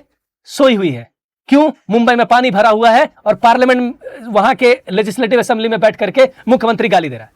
दिक्कत है, नहीं देना चाहिए, ठीक है। तो बहुत सारी चीजें हैं, इस तरीके की शब्दों का प्रयोग नहीं होना चाहिए। आई बात समझ? अब शब्द का प्रयोग कर रहे हैं, ठीक है, धमकियां दे रहे हैं, तो ये अहंकार है। अहंकार कहां से आ गया है? क्योंकि अहंकार उनको जनता से मिल गया है, क्योंकि जनता ने उन्हें भगवान बना दिया है, जबकि वो है नहीं। जनता ने उनको पूरा राज्य बना दिया है, किसी आदमी को पूरा देश बना दिया है। भाई आदमी देश होता है, सही बात है यार, क्या चल रहा है देश में, खैर ठीक है। The recognition of equality include some of the following provision in the constitution. अब ध्यान से देखिएगा क्वेश्चन, यहां पे कुछ प्रोविजन दिए है। इक्वालिटी की बात संविधान करता है कि सभी व्यक्ति इक्वल है, लेकिन कैसे है? तो कुछ प्रोविजन है। पहला, फर्स्ट, बुक है आपके पास, अंडरलाइन कीजिए, पढ़िए, नहीं तो मैं रीड कर रहा हूं, that every person is equal before the law. पहली चीज तो यही, और ये है आर्टिकल 14, आर्टिकल 14 यही कहता है कि हर एक व्यक्ति कानून के समक्ष, हर एक व्यक्ति कानून की दृष्टि में, प्रथम कानून की दृष्टि में हर एक व्यक्ति समान है। छोटा छोटा लिखा हुआ है, आपको नहीं दिख रहा होगा, क्लियरली नहीं दिख रहा होगा, लेकिन अब मैं बोल रहा हूं, आप सुनिए। पहला चीज क्या है? Every person is equal before the law. हर व्यक्ति कानून के समक्ष समान है। What this mean? दैट हर एक व्यक्ति, चाहे वो राष्ट्रपति हो कंट्री का या कांता हो जो डोमेस्टिक वर्कर थी, has to obey the same law. सभी को उसी कानून के दायरे में आना होगा। कानून सड़क पर आपके लिए नहीं है कानून कि आप जा रहे हैं तो एकदम मस्त पूरे जनता को रोक दीजिए। सड़कें उस व्यक्ति के लिए भी है, आप मुख्यमंत्री हैं, राष्ट्रपति है, सबके लिए भी है, लेकिन दोनों के लिए समान रूप से कानून है। क्लियर है? सेकंड, दूसरा प्रोविजन क्या है? No person can be discriminated against. किसी भी व्यक्ति को धर्म, रिलीजन, 5 चीजें भैया देखिए, रिलीजन, धर्म, रेस यानी रंग भेद, ठीक है, नस्ल जिसको हिंदी में कहा जाता है कास्ट, प्लेस ऑफ बर्थ, वो किस जगह से पैदा हुआ है, प्लेस ऑफ बर्थ। क्लियर है जी? देख रहे हैं, प्लेस ऑफ बर्थ। और वेदर दे आर फीमेल और मेल यानी जेंडर, यानी इसको हम लोग संविधान में सेक्स कहा जाता है, ठीक है। So second, no person can be discriminated against on the basis of their religion, race, caste, place of birth और वेदर दे आर फीमेल और मेल, यानी religion, race, caste, sex and place of birth और any of them, यानी ये है article 15। Article 15 ये कहता है, ठीक है, यहां पे लिखा हुआ नहीं, मैं बता रहा हूं आपको, आर्टिकल 15 भारत का संविधान का ये कहता है। ये दूसरा प्रोविजन है। क्लियर बात है? थर्ड, तीसरी चीज क्या कही जा रही है? Every person has access to all public places including playground, hotel, shops and market. सभी व्यक्तियों को है, यह भी आर्टिकल 15 का ही पार्ट है। यह भी आर्टिकल 15 का पार्ट है कि किसी भी व्यक्ति को किसी भी होटल में, प्लेग्राउंड में, शॉप में, मार्केट में घुसने से रोका नहीं जा सकता, जो इतिहास में किया जाता था। ठीक है, आप देखिए यहां पे हिंदी में मैं पढ़ रहा हूं। तीसरा, हर व्यक्ति सार्वजनिक स्थानों पर जा सकता है जिसमें खेल के मैदान, होटल, दुकानें और बाजार आदि सम्मिलित है। यह भी आर्टिकल 15 का पार्ट है। सब लोग सार्वजनिक कुओं, सड़कों और नहाने के घाटों का उपयोग कर सकते हैं। ये सब आर्टिकल 15 का पार्ट है। ठीक है, नाउ कम टू द चौथा, फोर्थ क्या कहता है? अस्पृश्यता का उन्मूलन कर दिया गया है, यानी आर्टिकल 17, एबॉलिशमेंट ऑफ अनटचेबिलिटी। ठीक है, untouchability has been abolished, this is the fourth. यानी संविधान के मौलिक अधिकार, जो पार्ट 3 में मौलिक अधिकार दिए गए हैं, उसके चार अधिकारों के बारे में बात करता है, जो समानता के अधिकार के अंदर आता है। समानता के अधिकार में आर्टिकल 14 से लेकर के आर्टिकल 18 तक है। यहां पे आर्टिकल 14, आर्टिकल 15 और आर्टिकल 17 की बात करी गई है। ठीक है, आर्टिकल 16 जो है वो मेनली सरकारी नौकरियों में समानता की बात करता है। तो यहां पे 4 प्रोविजंस दिए हुए हैं। अब आपसे आर्टिकल ना भी लिखे कोई एग्जाम, लेकिन ये प्रोविजन आपको लिख करके एग्जाम में एग्जैक्टली पूछ देगा। और यहां पे जो religion, race, caste, place of birth and sex, ये सारी चीजें लिखी हुई है, इसको आपको ध्यान देना है। The two ways in which the government has tried to implement। अब सरकार की यह जिम्मेदारी है कि संविधान के अंदर जो प्रोविजन दिए हैं उसको इंप्लीमेंट करना है। अब सरकार ने इंप्लीमेंट करने के क्या तरीके हैं? जाहिर सी बात है, या तो कानून बना के करेगी या स्कीम ला करके करेगी। यस और नो? दो चीजें देखिए। अब यहां से क्वेश्चन पूछेगा कि सरकार भारत के संविधान में समानता लाने की दिशा में क्या क्या, कैसे कैसे काम करती है। ठीक है, 2 चीजें हैं उनके पास। इक्वालिटी को गारंटी करने के लिए constitution, in the constitution first, पहली चीज तो यह है, फर्स्ट थ्रू द लॉ, कानून बनाकर इक्वालिटी लाए। और ये एग्जाम में पूछा जा सकता है, इक्वालिटी लाने की दिशा में सरकार क्या कदम लेती है, कैसे उसको लाने के लिए कोशिश करती है। तो एक तो कानून बनाकर, और दूसरा सेकंड, देखिए छोटा सा लिखा हुआ है लेकिन एग्जाम का क्वेश्चन हो सकता है, थ्रू गवर्नमेंट प्रोग्राम। सरकारी जो प्रोग्राम्स हैं उसकी वजह, उससे ये चीज किया जा सकता है। ठीक है, there are two for the disadvantage communities के लिए there are several laws in India. बहुत सारे कानून बनाए गए हैं जिससे हर पर्सन की right to be treated equally हो। In addition to the law, कानून के साथ साथ गवर्नमेंट ने बहुत सारे गवर्नमेंट प्रोग्राम को भी चालू कर रखा है। ठीक है, कानून के द्वारा किया जा सकता है, सरकार की योजनाओं एवं कार्यक्रमों द्वारा किया जा सकता है। ठीक है, तो बात समझ में आई? कानून बना करके, लॉज यानी कानून, और दूसरा है योजना या कार्यक्रम के द्वारा इक्वालिटी सरकार लाने का काम कर सकती है, जो संविधान ने गारंटी दिया है। आई बात समझ?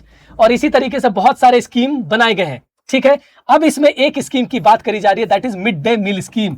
मिड डे मील स्कीम, देखिए स्कूलों के अंदर गरीब लोग की, जो सरकारी स्कूल है उसमें सरकारी बच्चे जाते हैं पढ़ने के लिए, लेकिन जाहिर सी बात है कोई मोटिवेशन नहीं होता है उनको वहां जाने के लिए। तो इसकी वजह से वो क्या होता है, घर जब जाते हैं खाना खाने के लिए, वो आफ्टर लंच वापस आते ही नहीं है। ठीक है, इससे बहुत सारी प्रॉब्लम होती है कि बच्चे ड्रॉप आउट कर जाते हैं, क्योंकि पढ़ना किसको अच्छा लगता है पहली बात तो, लेकिन पढ़ना चाहिए क्योंकि उसी से आप अपनी गरीबी से बाहर निकल सकते हैं, पढ़ना चाहिए। तो ये चीज प्रॉब्लमेटिक है कि स्कूल में बच्चों को स्कूल तक लेकर के आना, उसमें बिठाना, और उसके बाद उन्हें सुबह से लेकर के 2 बजे तक कम से कम उनको बिठा के रखना, बीच में लंच आवर होता है। सो खाने के लिए वो वापस घर जाते हैं और खाने के बाद वो वापस नहीं आना चाहते। इससे क्या होता है, स्कूल में अटेंडेंस कम हो जाती है, फिर बहुत बच्चे छोड़ देते हैं, क्योंकि जाहिर सी बात है बच्चे, माँ बाप चाहते हैं कि बच्चे पढ़े, लेकिन माँ बाप कभी हाथ बटाने लग जाते हैं बच्चे, बहुत सारी चीजें होती है, प्रॉब्लम होती है। इसलिए इससे क्या होता है कि जो गरीब बच्चा है वो अपनी जो असमानता की साइकिल है, इनइक्वालिटी की साइकिल है, इसको तोड़ ही नहीं पाता। इसलिए सरकार ने मिड डे मील स्कीम लागू किया। This refer to the programme introduce in government elementary school. Government के एलिमेंट्री स्कूल यानी जो छोटे बच्चों के लेवल पर स्कूल होती है, प्राइमरी स्कूल, उसमें इसको इंप्लीमेंट किया गया है पूरे देश भर में। Tamil Nadu was the first state, सबसे पहला स्टेट कौन था इसको इंट्रोड्यूस करने वाला? तमिलनाडु, जिसने 2001 में इसको इंट्रोड्यूस कर दिया था, और फर्स्ट स्टेट इंट्रोड्यूस। एंड 2001 में सुप्रीम कोर्ट ने पूरे देश के हर एक राज्यों को कहा कि 6 महीने के अंदर, ये भी याद रखिएगा, 6 मंथ के अंदर इस प्रोग्राम को, मिड डे मील स्कीम के प्रोग्राम को पूरे देश के सभी सरकारी स्कूल में एलिमेंट्री लेवल पर इसको लागू किया गया है। Teacher reported that earlier children often go host, वो घर जाते थे लंच के लिए और वापस नहीं आते थे, लेकिन मिड डे मील की वजह से अब वो खाने की एक लालच है कि चलो स्कूल में ही खाना मिल जा रहा है, अब घर जाना नहीं है, तो बच्चे को रोका जा सकता है, जिससे उसकी पूरी शिक्षा, पूरी पढ़ाई की जा सकती है। तो बच्चे रुकने लगे। वो एक अलग बात है कि आज के डेट में घोटाले इतने हैं, करप्शन इतना है कि आप देखते हैं कि 2 बाल्टी में, एक पूरे बाल्टी में पानी भर करके उसमें आधा लीटर दूध मिला करके वो पिला दिया जाता है। चावल में नमक रोटी खिला दिया जाता है मिड डे मील स्कीम के नाम पे। जो प्रोटीन की व्यवस्था की जाती है वो नहीं, अक्सर न्यूज में आते हैं उत्तर प्रदेश और ना जाने कितने सारे राज्य में, बिहार के राज्यों में और सभी राज्यों में, मैं किसी एक राज्य 2 राज्य को यहाँ डिस्क्रिमिनेट नहीं कर रहा हूँ, सभी राज्यों में इस तरीके के आपको करप्शन और घोटाले देखेंगे, जहां पे छोटे छोटे बच्चों का अनाज मारा जाता है, छोटे छोटे बच्चों की खाना मारा जाता है। और खाना की बात ही नहीं है, इसका पर्पस था इक्वालिटी लाना, इसका पर्पस था कि बच्चों को स्कूल तक पहुंचाना, जिससे वो शिक्षा हासिल कर सके। आज की हालत साहब क्या है, आपने रिसेंटली न्यूज पढ़ा, रिपोर्ट पढ़ा, स्कूल्स बंद हो रहे हैं। कितने सारे सैकड़ों हजारों स्कूल, सरकारी स्कूल अभी तक बंद हो चुके हैं कितने सालों में, 1-1 साल में स्कूल बंद हो रहे हैं। ये बहुत बड़ी प्रॉब्लम। क्यों बंद हो रहे हैं? क्योंकि बच्चे नहीं आ रहे। क्यों नहीं आ रहे? तो सरकार का काम था तो बच्चों को लाना, कि स्कूल को बंद करना। ऐसे बनेगा हमारा देश विश्व गुरु, ऐसे पढ़ेगा इंडिया, ऐसे पढ़ेगा इंडिया? गलत। ठीक है, तो इससे अब समझ में आई बात। अब इसका एक ये तो पर्पस था कि ड्रॉप आउट कम करना है, बच्चों को स्कूल में रोकना है। ठीक है, अब देखिए उनकी माँ भी कहीं काम करती है, किसी के घरों में काम करती होगी, कहीं किसी फैक्ट्री साइट पे काम करती होगी, तो वो अपना काम छोड़ के बच्चे को खिलाना, छोटे बच्चे हैं, घर आएंगे सब बिखेर देंगे, तो माँ को छुट्टी लेकर के घर जाना पड़ता था। तो इससे मदर भी रिलीफ है कि आप अपना काम करो, जहां पे भी वहीं रहो, आपको वापस घर आना, फिर घर से वहां जाना, एक आपके लिए भी परेशानी है। तो ये भी परेशानी खत्म की गई। तो 2 एडवांटेज तो हुआ कि स्कूल में बच्चों की शिक्षा सुनिश्चित हुई, उसको खाना मिल रहा है। तीसरा है कि माँ को परेशानी नहीं हो रही है। ठीक है, और दिस प्रोग्राम ऑल्सो हेल्प्ड, उन्होंने मदद भी की है टू रिड्यूस कास्ट प्रिजुडिस। अब देखिए किताब में कितना छोटा सा लिखा हुआ है, कास्ट प्रिजुडिस को खत्म किया गया। मैं यहां हिंदी में भी आपको बता रहा हूं। ठीक है, ऐसा नहीं कर, इस कार्यक्रम से जातिगत पूर्वाग्रहों को कम करने में भी सहायता मिली है। इसलिए मैं कहता हूं एनसीईआरटी की हर एक लाइन इंपॉर्टेंट है। This programme also has also help to reduce caste prejudice because both lower and upper caste children in school. Upper caste बच्चे, लोअर कास्ट बच्चे, खैर इस वर्ड को तो यूज ही नहीं करना चाहिए। अपर कास्ट और लोअर कास्ट क्या होता है भाई? क्या होता है ये अपर कास्ट और lower caste? This so called upper caste and lower caste. ठीक है, सो इसमें दोनों, और इसको रिवाइज किया भी होगा क्योंकि एनसीईआरटी की पुरानी है, नए में इसको रिवाइज भी किया गया है। ठीक है, इसको खत्म किया जाता है। दोनों वर्गों के जो समाज में एक सो कॉल्ड अपर कास्ट है, सो कॉल्ड लोअर कास्ट के बच्चे हैं, वो समान रूप से स्कूल में पढ़ते हैं और वही खाना खाते हैं जो सब खाते हैं और एक साथ मिल करके खाते हैं। तो ये भी आपसे क्वेश्चन में पूछा जा सकता है। कास्ट प्रिजुडिस को यहां पे देख रहे हैं रिड्यूस करने का, यानी घटाया, खत्म नहीं किया, लेकिन कास्ट प्रिजुडिस को रिड्यूस करने का तो काम किया ही है।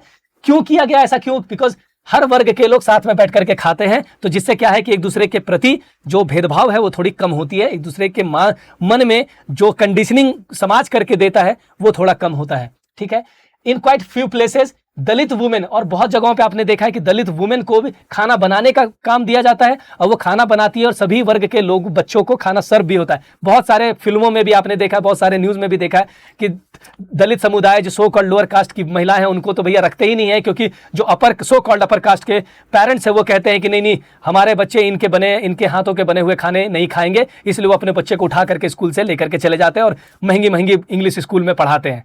समझ में आ रही है बात? दिक्कत है, ठीक है। तो ये सारी चीजें होती है। प्लस इससे क्या हुआ, ऑल्सो हेल्प। अब देखिए ये तो लाइन पूछ दिया, अब आने वाले समय में ये भी पूछा जा सकता है कि the mid day meal programme also help reduce the hunger और पुअर स्टूडेंट। हंगर को यानी भूख को, हंगर, पुअर स्टूडेंट की जो हंगर है उसको रिड्यूस करने का काम क्या हुआ, often come to school and can not concentrated, because उनका जो खाली पेट है जिसकी वजह से वो कॉन्सेंट्रेट नहीं कर पाते, पढ़ नहीं पाते हैं। तो एक भूखमरी जो है, एक भूखमरी को भी रिड्यूस करने का काम कर रही है। आई बात समझ? निर्धन विद्यार्थियों की भूख मिटाने में भी सहायता की है। तो अगली बार ये स्टेटमेंट भी आपसे पूछ सकता है, while government program play an important role in increasing equality. Government program equality को बहुत ही, increasing equality of opportunity, equality दे ना दे लेकिन अपॉर्चुनिटी जो है, इक्वालिटी अवसरों की समानता को बढ़ाने में महत्वपूर्ण भूमिका निभा रहे हैं, जिससे जो मेधावी छात्र हैं, जो कुछ करना चाहते हैं, उनके पास एटलीस्ट इक्वालिटी नहीं है लेकिन इक्वल अपॉर्चुनिटी है, और उस इक्वल अपॉर्चुनिटी का इस्तेमाल करके, उस अवसर का इस्तेमाल करके वो इक्वल हो सकता है। इसलिए इक्वालिटी तो देना थोड़ा संभव नहीं है, लेकिन इक्वालिटी की दिशा में हम इक्वल अपॉर्चुनिटी तो सबको दे सकते हैं विदाउट डिस्क्रिमिनेटिंग एनीवन। आई बात समझ या नहीं? This children are forced to the, यहां पे आप देख रहे हैं दलित चिल्ड्रन है like Om Prakash Valmiki are discriminated against and treated unequally. This children are forced into unequal situation which their dignity is not protected. आई बात समझ या नहीं? ठीक है, यहां पे आप एक पिक्चर देख रहे हैं, उत्तराखंड के एक शासकीय शाला में बच्चों को माध्यमिक जो है मिड डे मील स्कीम परोसा जा रहा है। आप अपने बुक में ये दो स्टेटमेंट याद रखिएगा, क्योंकि अक्सर एग्जाम में स्टेटमेंट भी पूछ देता है कि ये स्टेटमेंट किसके द्वारा कही गई है, ये कथन किसका है। जैसे देखिए, man is mortal, everyone has to die, सबको मरना है सम डे और other, but one must resolve to lay down one's life in enriching the noble ideals of self respect and in bettering one human life. Nothing is more disgraceful for a brave man, एक brave man के लिए disgraceful नहीं होता है to live life divide of self respect. Self respect के बिना एक मजबूत आदमी भी कमजोर पड़ जाता है। यह कथन किसने कहा था? अंबेडकर ने कहा था। एक स्टेटमेंट यह भी है, it is disgraceful to live at the cost of one self respect. Self respect खो करके जीना बहुत मुश्किल है। ये जो पूरी लाइन है बी आर अंबेडकर की, आपको याद रखना है, अपने दिमाग में रखना है कि कल हो सकता है कि ये एग्जाम का एक क्वेश्चन हो सकता है। One of the main reason for this attitude changes very slowly. देखिए, जो सामाजिक प्रीजुडिस और स्टीरियोटाइप है, इनइक्वालिटी जो भेदभाव है, जहां से भेदभाव का जन्म होता है, अचानक खत्म नहीं होगा।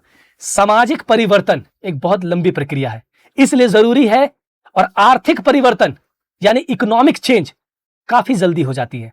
आप देखते हैं आज गरीब का भी बच्चा फोन यूज कर रहा है, आज सब कुछ यूज कर रहा है, अमीर का बच्चा भी कर रहा है। सो इकोनॉमिक इनइक्वालिटी, जो इकोनॉमिक इक्वालिटी है वो लाना ज्यादा आसान है सोशल इक्वालिटी लाने के कंपैरिजन में। तो सामाजिक असमानता खत्म करने में समय लगेगा, एक स्लो प्रोसेस है, और यह तभी पॉसिबल है जब इकोनॉमिक इक्वालिटी अचीव की जाए, तो उससे सोशल इक्वालिटी को कम किया जा सकता है। वही कहा जा रहा है कि जो एटीट्यूड है, किसी भी व्यक्ति का एटीट्यूड चेंज होने में समय लगता है। Even though person are aware, सभी लोगों को पता है डिस्क्रिमिनेशन कानून के खिलाफ है, लेकिन उसके बावजूद भी लोग एक दूसरे को अनइक्वली ट्रीट करते हैं, कास्ट के आधार पर, रिलीजन के आधार पर, उनकी शारीरिक बनावट के आधार पर, इकोनॉमिक स्टेटस के आधार पर, चाहे उनके जेंडर के आधार पर। इट इज ओनली व्हेन, लेकिन अंत मायने में सरकार के ये लॉज, ये कानून तो हैं, प्रोग्राम्स भी हैं, लेकिन जब तक लोग अपनी एटीट्यूड, अपनी सोच, अपनी समझ, अपने दिमाग को नहीं बदलेंगे, सही मायने में इक्वालिटी अचीव करना पॉसिबल नहीं है। इसलिए जरूरी है कि इक्वालिटी लाने के लिए लोगों को अपनी मानसिकता में यह बदलना होगा कि सभी व्यक्ति अपना अपना काम कर रहे हैं, अलग अलग जाति से हैं, उसमें उसका कोई कसूर नहीं है, मगर व्यक्तियों को ट्रीट इक्वली करने की कोशिश करनी चाहिए। ठीक है, अब एक और कहानी है, क्या यह सिर्फ इंडिया की फेनोमेना है इनइक्वालिटी? तो जवाब है नहीं साहब, ऐसा नहीं है। अमेरिका की एक कहानी दी गई है। अमेरिका की कहानी जो है वो है रोजा पार्क के ऊपर। रोजा पार्क। अब जैसे आप ये नाम सुन रहे होंगे, आपको क्वेश्चन आपके दिमाग में घूम रहा होगा कि अरे भाई एग्जाम में ये रोजा पार्क वाला क्वेश्चन पूछा गया था। रोजा पार्क एक अफ्रीकन अमेरिकन है। आपको पता होना चाहिए कि अमेरिका के अंदर नस्ल भेद काफी ज्यादा है। काले गोरे का जो डिस्क्रिमिनेशन है, वहां पे उस टाइप की डिस्क्रिमिनेशन देखने को मिलती है और अक्सर इतिहास में भी काफी देखने को मिला। क्यों देखने को मिला? क्योंकि अफ्रीका के कंट्री से लोगों को वहां पे लाया जाता था अमेरिका में और काम करवाया जाता था। वो लोग वहां पे बस गए और वहां पे जो गोरे लोग हैं वो लोग अपने आप को सुपीरियर समझने लगे और जो काले व्यक्ति थे, ब्राउन पीपल थे, ब्लैक पीपल थे, उनको डिस्क्रिमिनेट करने लगे। और ये डिस्क्रिमिनेशन स्कूल से लेकर के, पब्लिक प्लेसेस से लेकर, कानून से लेकर के हर जगह देखने को मिलने लगा, स्पेशली इन यूरोप और स्पेशली इन अमेरिका और थ्रू आउट द यूरोप। ये सारी चीजें थी। तो यहाँ पे एक कहानी है रोजा पार्क की। रोजा पार्क एक अफ्रीकन अमेरिकन वुमेन थी। अक्सर यहाँ पे अमेरिका के अंदर 1950 के दशक में इक्वल राइट का पूरा दौर चला, इक्वल राइट मूवमेंट चल रही थी, क्योंकि वहां पे इस तरीके की डिस्क्रिमिनेशन देखने को मिलता था। जब कोई बस से ट्रैवल करता था, उनको या तो पीछे, बस के पीछे बैठना होता था, या फिर अगर वो सीट पे बैठे हुए हैं और उसके सामने अगर कोई व्हाइट पर्सन आ गया है तो उसको उसकी इच्छा पर उस सीट को खाली करना होता था। ये एक तरीके का नियम कानून वहां पे बना हुआ था। रोजा पार्क एक अफ्रीकन अमेरिकन थी और वो बस पे बैठ करके जा रही थी। अचानक एक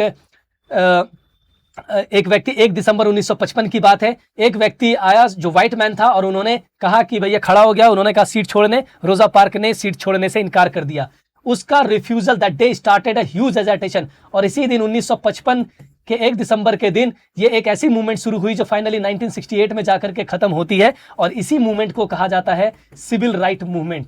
सिविल राइट मूवमेंट, इससे एक सिविल राइट मूवमेंट का शुरुआत हो गया। ठीक है, यहां आप देख रहे हैं ये रोजा पार्क है और इन्होंने रिफ्यूज कर दिया सीट देने से, और यहां से शुरू हुआ सिविल राइट मूवमेंट। और सिविल राइट मूवमेंट का पूरा फेज है 1955 में स्टार्ट हुआ ये, और जाकर के 1968 में खत्म हुआ। 1955 में जब शुरू हुआ तो बेसिकली एक कोर्ट केस था, ब्राउन वर्सेस वहां की जो स्कूल थी, सिविल सोसाइटी ऑफ एजुकेशन का स्कूल था, उसके विरुद्ध केस हुआ। उसमें सुप्रीम कोर्ट ने जजमेंट दिया कि सभी ब्लैक बच्चों को भी, चाहे अफ्रीकन बच्चे हैं, उनको भी स्कूल में इक्वली ट्रीट किया जाएगा, इक्वली पढ़ने का अधिकार है। वहां से ये कहानी शुरू हुई। उसके बाद रोजा पार्क के इस इंसिडेंट से एक पूरा सिविल राइट मूवमेंट शुरू हो गया और फिर फाइनली सरकार को सिविल राइट एक्ट, देखिए the civil right act of 1964 लागू करना पड़ा। सिविल राइट एक्ट 1964 लागू करना पड़ा। और यह आपको पता है कि एक एग्जाम का क्वेश्चन है, नागरिक अधिकार आंदोलन सिविल राइट्स मूवमेंट का लाया 1964 में। नागरिक अधिकार अधिनियम में ने नस्ल, धर्म, और यह भी याद रखिएगा, अभी तक नहीं पूछा है तो पूछ सकता है, सिविल राइट मूवमेंट में नस्ल, धर्म और राष्ट्रीय मूल की, अमेरिकन है, अफ्रीकन है, कहां की है, उससे इन तीन आधारों पर किसी भी प्रकार से भेदभाव नहीं किया जा सकता। भेदभाव पर निषेध लगा दिया गया, यानी प्रोहिबिशन लगा दिया गया, उसको रोक दिया गया, अबॉलिश कर दिया गया। ठीक है, हाउएवर डिस्पाइट दिस, इसके बावजूद भी African American continue to be among the poorest in the country. लेकिन आज के बावजूद भी अफ्रीकन अमेरिकन चिल्ड्रन जो है आज उस देश में गरीब है और can only effort to attend the government ही स्कूल एफर्ट कर सकते हैं, क्योंकि उनके पास पैसे नहीं है। जाहिर सी बात है, कानून तो भारत देश में भी है, अमेरिका में भी है, लेकिन उसकी प्रैक्टिस कितनी होती है ये डिपेंड करता है कंट्री टू कंट्री और वहां के लोगों की मानसिकता पे, वहां के लोगों के सोच पर। तो सिविल राइट मूवमेंट 1955 में शुरू हुआ, 1968 तक चला, उसमें सिविल राइट एक्ट आया 1964, क्लियर है। इसी तरीके से आगे जाकर के 1965 में भी कानून बने और कानून बने, और ये सभी चीज को मिला करके क्लब करके सिविल राइट मूवमेंट कहा जाता है। जहां पे सुप्रीम कोर्ट ने जजमेंट दिया, सिविल राइट एक्ट बना, 1965 में कानून बने, 1968 में जाकर के एक तरीके से एक जो ये मूवमेंट था उसका आउटकम देखने को मिला, जिससे बहुत हद तक जो नस्ल भेद पर आधारित भेदभाव होता था तो कानूनी रूप से अब वो भेदभाव रोक दिया गया, रोकने का काम किया गया कि किसी भी रूप से डिस्क्रिमिनेशन नहीं किया जा सकता। तो ये सिर्फ इंडिया की केस नहीं है, इंडिया के बाहर भी इस तरीके के भेदभाव देखने को मिलते हैं। अब देखिए, एक क्वेश्चन आपको दिख रहा होगा एग्जाम में जो पूछा गया था आर्टिकल 15 से, तो आर्टिकल 15 मैंने तो आपको बताया ही है, लेकिन आर्टिकल 15 देखिए क्या कहता है, prohibition of discrimination on the ground of religion, race, caste, sex and place of birth. The states, अब देखिए ये स्टेटमेंट दिया और यहीं से क्वेश्चन पूछा गया था, the state shall not discriminate against any citizen on the ground only of religion, race, caste, sex, place of birth और एनी ऑफ देम। पहला statement, no citizen on the ground only of religion, race, caste, sex, place of birth और any of them subject to the any disability, liability, restriction और condition with regard to. किसी को रोका नहीं जाएगा इस आधार पर कि वो किसी भी दुकान नहीं जा सकता, public restaurant, hotel, places of public entertainment attend नहीं कर सकता, और कोई भी उसको नहीं रोक सकता है कुएं का इस्तेमाल करने, tank, bathing ghat, road, place of public resort maintained wholly और partly out of the state fund और dedicated to the use of general public. यही चीज पूछा गया। लोकतंत्र की बहुत सारी चुनौतियां हैं, किसी भी देश को पूरी तरह से लोकतांत्रिक नहीं कहा जा सकता, जाहिर सी बात है नहीं कहा जा सकता, क्योंकि इक्वालिटी नहीं है। हमेशा से ही ऐसा समुदाय और व्यक्ति होते हैं जो लोकतंत्र को नए अर्थ देते हैं, अधिक से अधिक समानता लाने के लिए नए नए सवाल उठाते हैं। इसके केंद्र में वो संघर्ष है जो सभी व्यक्तियों को समानता और सम्मान दिलाने का पक्षधर है। इस पुस्तक में आप पढ़ेंगे कि किस तरह समानता का प्रश्न भारतीय लोकतंत्र में हमारे दैनिक जीवन में विभिन्न पहलुओं को प्रभावित करता है, और किस तरीके से यह संघर्ष, कभी एक आप कोई डेट या टाइमलाइन नहीं डिसाइड कर सकते कि चैलेंजेस जो है डेमोक्रेसी का, तो लोकतंत्र में एक लड़ाई आज भी चल रही है, आने वाले 50 साल के बाद भी चलेगी और चलते रहेगी। नई नई चुनौतियां आते रहेगी और नई नई चुनौतियों से संघर्ष करना पड़ेगा, तभी जाकर के एक लोकतंत्र सही मायने में लोकतंत्र कहलाएगा। आज लोकतंत्र एक आगे बढ़ने की कोशिश करता है, तो अब एक लोकतंत्र में जो सरकार है, नेता लोग हैं, वो लोग लोकतंत्र को खत्म करने पे लगे रहते हैं और उसको पूरी तरह से, जैसे फॉर एग्जांपल आपने किसी पार्टी के कैंडिडेट को वोट दिया, या आपका अधिकार था, आपने फलनवा को वोट दिया, लेकिन वोट देने के बाद फलनवा ढिकनवा में चला गया, ये प्रॉब्लम होती है। तो आपका लोकतंत्र को कैसे तोड़ा मरोड़ा जाता है और लोकतंत्र को कैसे खत्म किया जाता है, ये आप अगर आज के भारत में रह रहे हैं तो आपके लिए बाहर जाने की जरूरत नहीं है। भारत में लोकतंत्र को खत्म होते हुए अपनी आंखों से अपने कालखंड में देख भी रहे होंगे, महसूस भी कर रहे होंगे, समझ भी रहे होंगे कि हमारे इन टैक्स के पैसे का इस्तेमाल किस तरीके से करप्शन में होता है। हमारे टैक्स के पैसे से मुंबई बह जा रही है, हमारे टैक्स के पैसे से सड़कें टूट जा रही है, पुल डूब जा रहे हैं, हमारे टैक्स के पैसे से किस तरीके से चोरियां हो रही है, सब कुछ देखने को मिलेगा। ऑर्गेनाइज्ड और तरीका से करप्शन किया जा रहा है कि एक आरटीओ में बैठा हुआ आदमी के पास ना जाने कितने कितने करोड़ पैसे मिल रहे हैं, और ये आज से नहीं हो रहा है, ये मल्टीफोल्ड बढ़ता जा रहा है। अब नए नए तरीके इजाद कर लिए गए हैं जिससे आम आदमी समझ ही ना पाए कि करप्शन किस तरीके से घुमा के फिरा के ये हो रहा है। सबसे भयावह स्थिति तो ये है कि आपके चढ़ाए हुए चंदे राम मंदिर से चोरी हो जा रहे हैं, ये है। तो एक ये सब लोकतंत्र का खतरा है। आपके चुने गए कैंडिडेट रातों रात चोरी हो जा रहे हैं और दूसरे पार्टी में शामिल हो जा रहे हैं, जिसको आपने जिनको चुन करके सरकार बनाया वो सरकार ही चेंज हो जा रहा है, ठीक है। ओवरनाइट रातों रात सभी लोग इधर से उधर शिफ्ट हो जा रहे हैं। फिर 5 साल के बाद आपको कुछ जुमला दिखा करके वोट ले लिया जाता, फिर आप इस भरोसे से करते हैं कि हमने इनको चुना है, फिर 10 दिन के बाद या 6 महीने के बाद पता चलता है कि जिनको चुना था वो तो गोंडगोल हो गया, वो तो गायबी हो गया। ये लोकतंत्र में नए नए चैलेंजेस आज हैं, कल हैं और आते रहेंगे। ये उस समय तक नहीं खत्म होगा जब देश का हर एक नागरिक पूरी तरह से समझदार और कॉन्स्टिट्यूशनली अवेयर नहीं होगा, पूरी तरह से अपने लिए, देश के लिए और अपने समाज के लिए काम नहीं करेगा, आवाज नहीं उठाएगा। क्योंकि लोकतंत्र से वोट देने तक सीमित नहीं है। लोकतंत्र वोट देने के बाद अपने प्रतिनिधित्व को जिसको भेजे हैं, अगर वो एक गाली भी देता है संसद में और आपको ही ऊपर उंगली उठाता है, चाहे आपको ही कॉकरोच बोला जाता है, वहां पे आपको स्टैंड लेना होगा। अगर सड़कें गंदी है, स्टैंड लेना होगा। काफिला पार कर रहा है तो उसको रोकना होगा। पुल टूट रहे हैं, उस पर सवाल उठाने होंगे। कहीं किसी तरीके से कोई स्त्री के साथ खिनौनी हरकत हो रही है, उस पर आवाज उठाने होंगे। करप्शन है, उस पर आवाज उठाने होंगे। आपको हर एक दिन अपने देश की लोकतंत्र को बचाने के लिए खड़ा होना होगा, क्योंकि लोकतंत्र में लोग इंपॉर्टेंट है, यानी पीपल इंपॉर्टेंट है। यहां तक क्लियर है। नाउ हम थोड़े से सवाल देखते हैं। आपने देखा एक रिवीजन पॉइंट ऑफ व्यू से, जो हमने लास्ट क्लास की स्लाइड में भी लगाया था, प्रीजुडिस, स्टीरियोटाइप और रिलीजियस बायस से ये जो इक्वालिटी की शील्ड है वो टूटती है। टूटने के बाद यहां पे आर्टिकल 14, आर्टिकल 15 और आर्टिकल 17 जो है दिया गया है, जिससे इक्वालिटी लाने की कोशिश की जाती है। ये संविधान बताता है, संविधान किस तरीके से इन सब चीजों को न्यूट्रलाइज करता है। ये 3 आर्टिकल ये आपको दिखाया गया है, ऑलरेडी आपको लास्ट क्लास में भी बताया गया था। अब जब आपने ये पूरा चैप्टर पढ़ लिया है तो हम थोड़ा सा मेंस क्वेश्चन को देखते हैं। जब आप आने वाले समय में देश में किसी भी prestigious exam like UPSC, BPSC, JPSC और यूपीपीसीएस जैसे किसी भी सिविल सर्विसेज के एग्जाम देंगे, तो वहां पे मेंस आंसर राइटिंग आपको करना है। जब आप मेंस आंसर राइटिंग करने जाएंगे तो आपको एनसीईआरटी कितना मदद कर सकती है वो आपको इस क्वेश्चन को देख के समझ में आएगा। क्वेश्चन देखते हैं।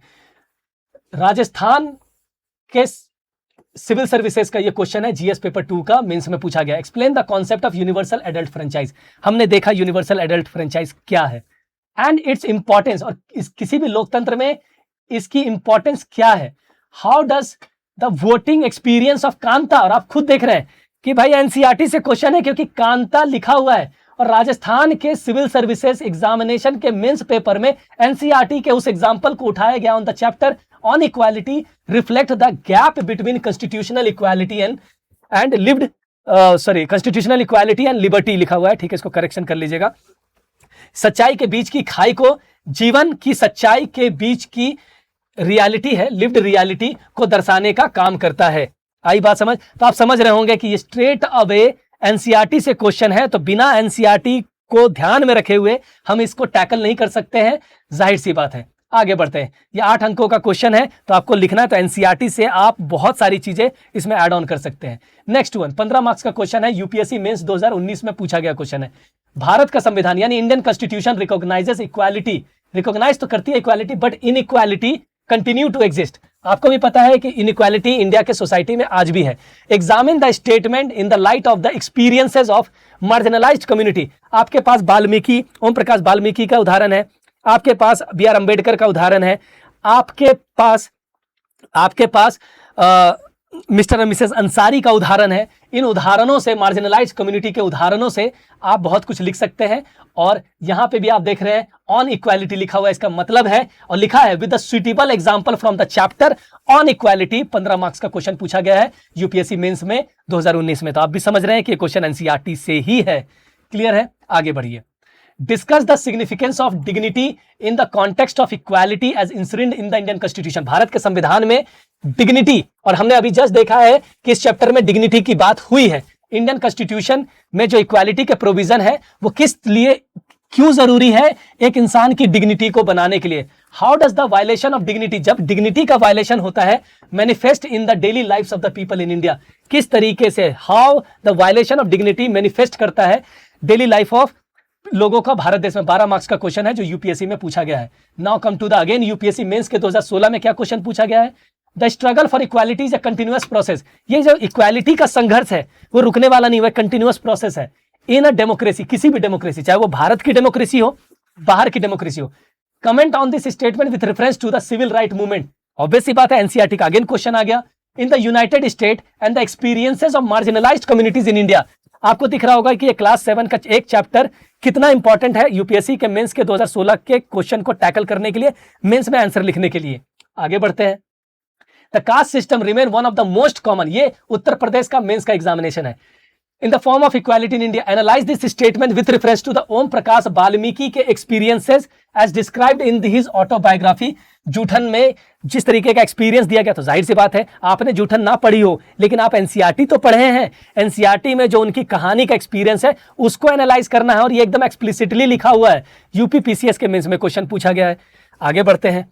यहां पे एक बीपीएससी का मैंने उठाया है क्वेश्चन मेंस का। मैं बार हर एक क्लास में क्वेश्चन की संख्या को बढ़ाने की कोशिश कर रहा हूं, एक अच्छे थ्रेशोल्ड तक ले जाने की कोशिश कर रहा हूं कि आप इससे समझ सके कि आप बीपीएससी की तैयारी कर रहे हैं, यूपी पीसीएस की कर रहे हैं। आप बोलेंगे नहीं भैया हम तो बीपीएससी की तैयारी कर रहे हैं, एनसीईआरटी जरूरी नहीं है। बिल्कुल जरूरी है। आप राजस्थान की कर रहे हैं, बिल्कुल जरूरी है। देश में कोई भी एग्जाम की तैयारी कर रहे हैं तब भी जरूरी है। यही मैं समझाने की कोशिश कर रहा हूं, इसलिए कह रहा हूं NCERT is the base of your preparation, foundation. ऐसे नहीं कहा जाता है। What is the significance of article 15? Article 15 का क्या सिग्निफिकेंस है इंडिया के संविधान में? Addressing the discrimination.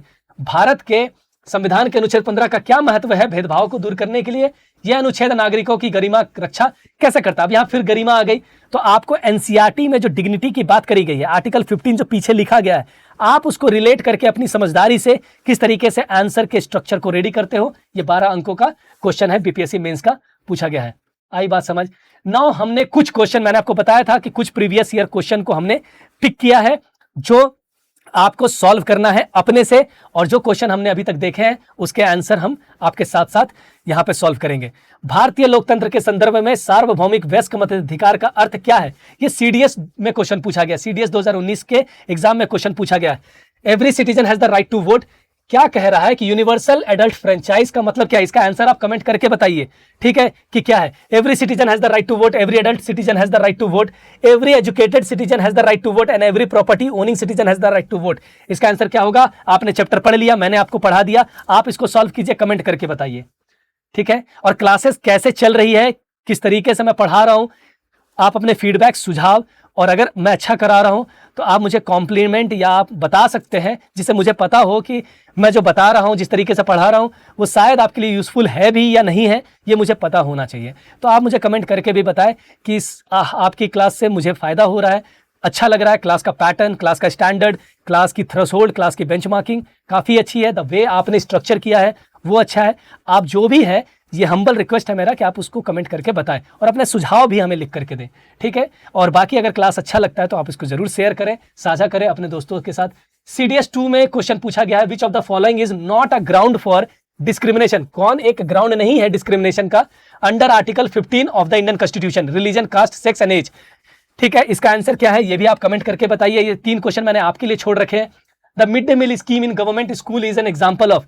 Mid day meal scheme जो है गवर्नमेंट के स्कूलों में जो चलाया जा रहा है वो किस चीज का एग्जांपल है? क्या संवैधानिक प्रोविजन है, गवर्नमेंट प्रोग्राम है, जुडिशियल इंटरवेंशन है, सिविल सोसाइटी इनिशिएटिव है?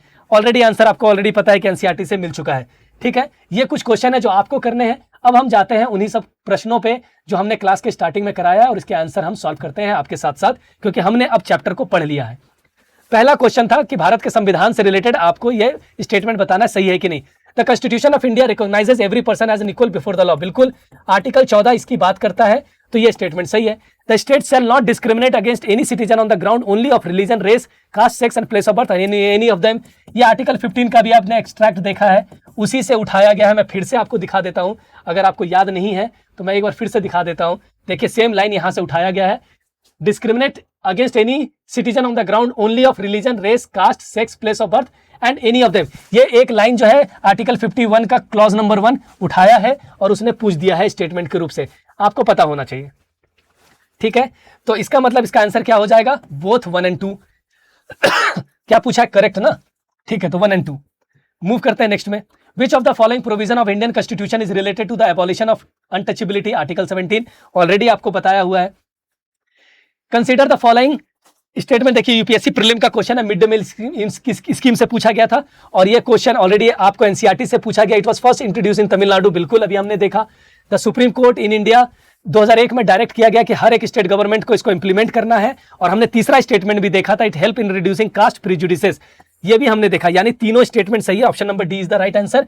और अगर आपको आंसर ढूंढ के निकालना है तो मैंने आपको बता दिया था कि आंसर कहां से निकलेगा, ठीक है। ये है मिड डे मील स्कीम। यहां पे देखिए आपको, it help reduce cast prejudices, ये सारी बात यहां पे तमिलनाडु ने शुरू किया 2001 में। सुप्रीम कोर्ट ने इसको 6 महीने में सभी स्कूलों में लागू करने की बात भी करी थी, ठीक है।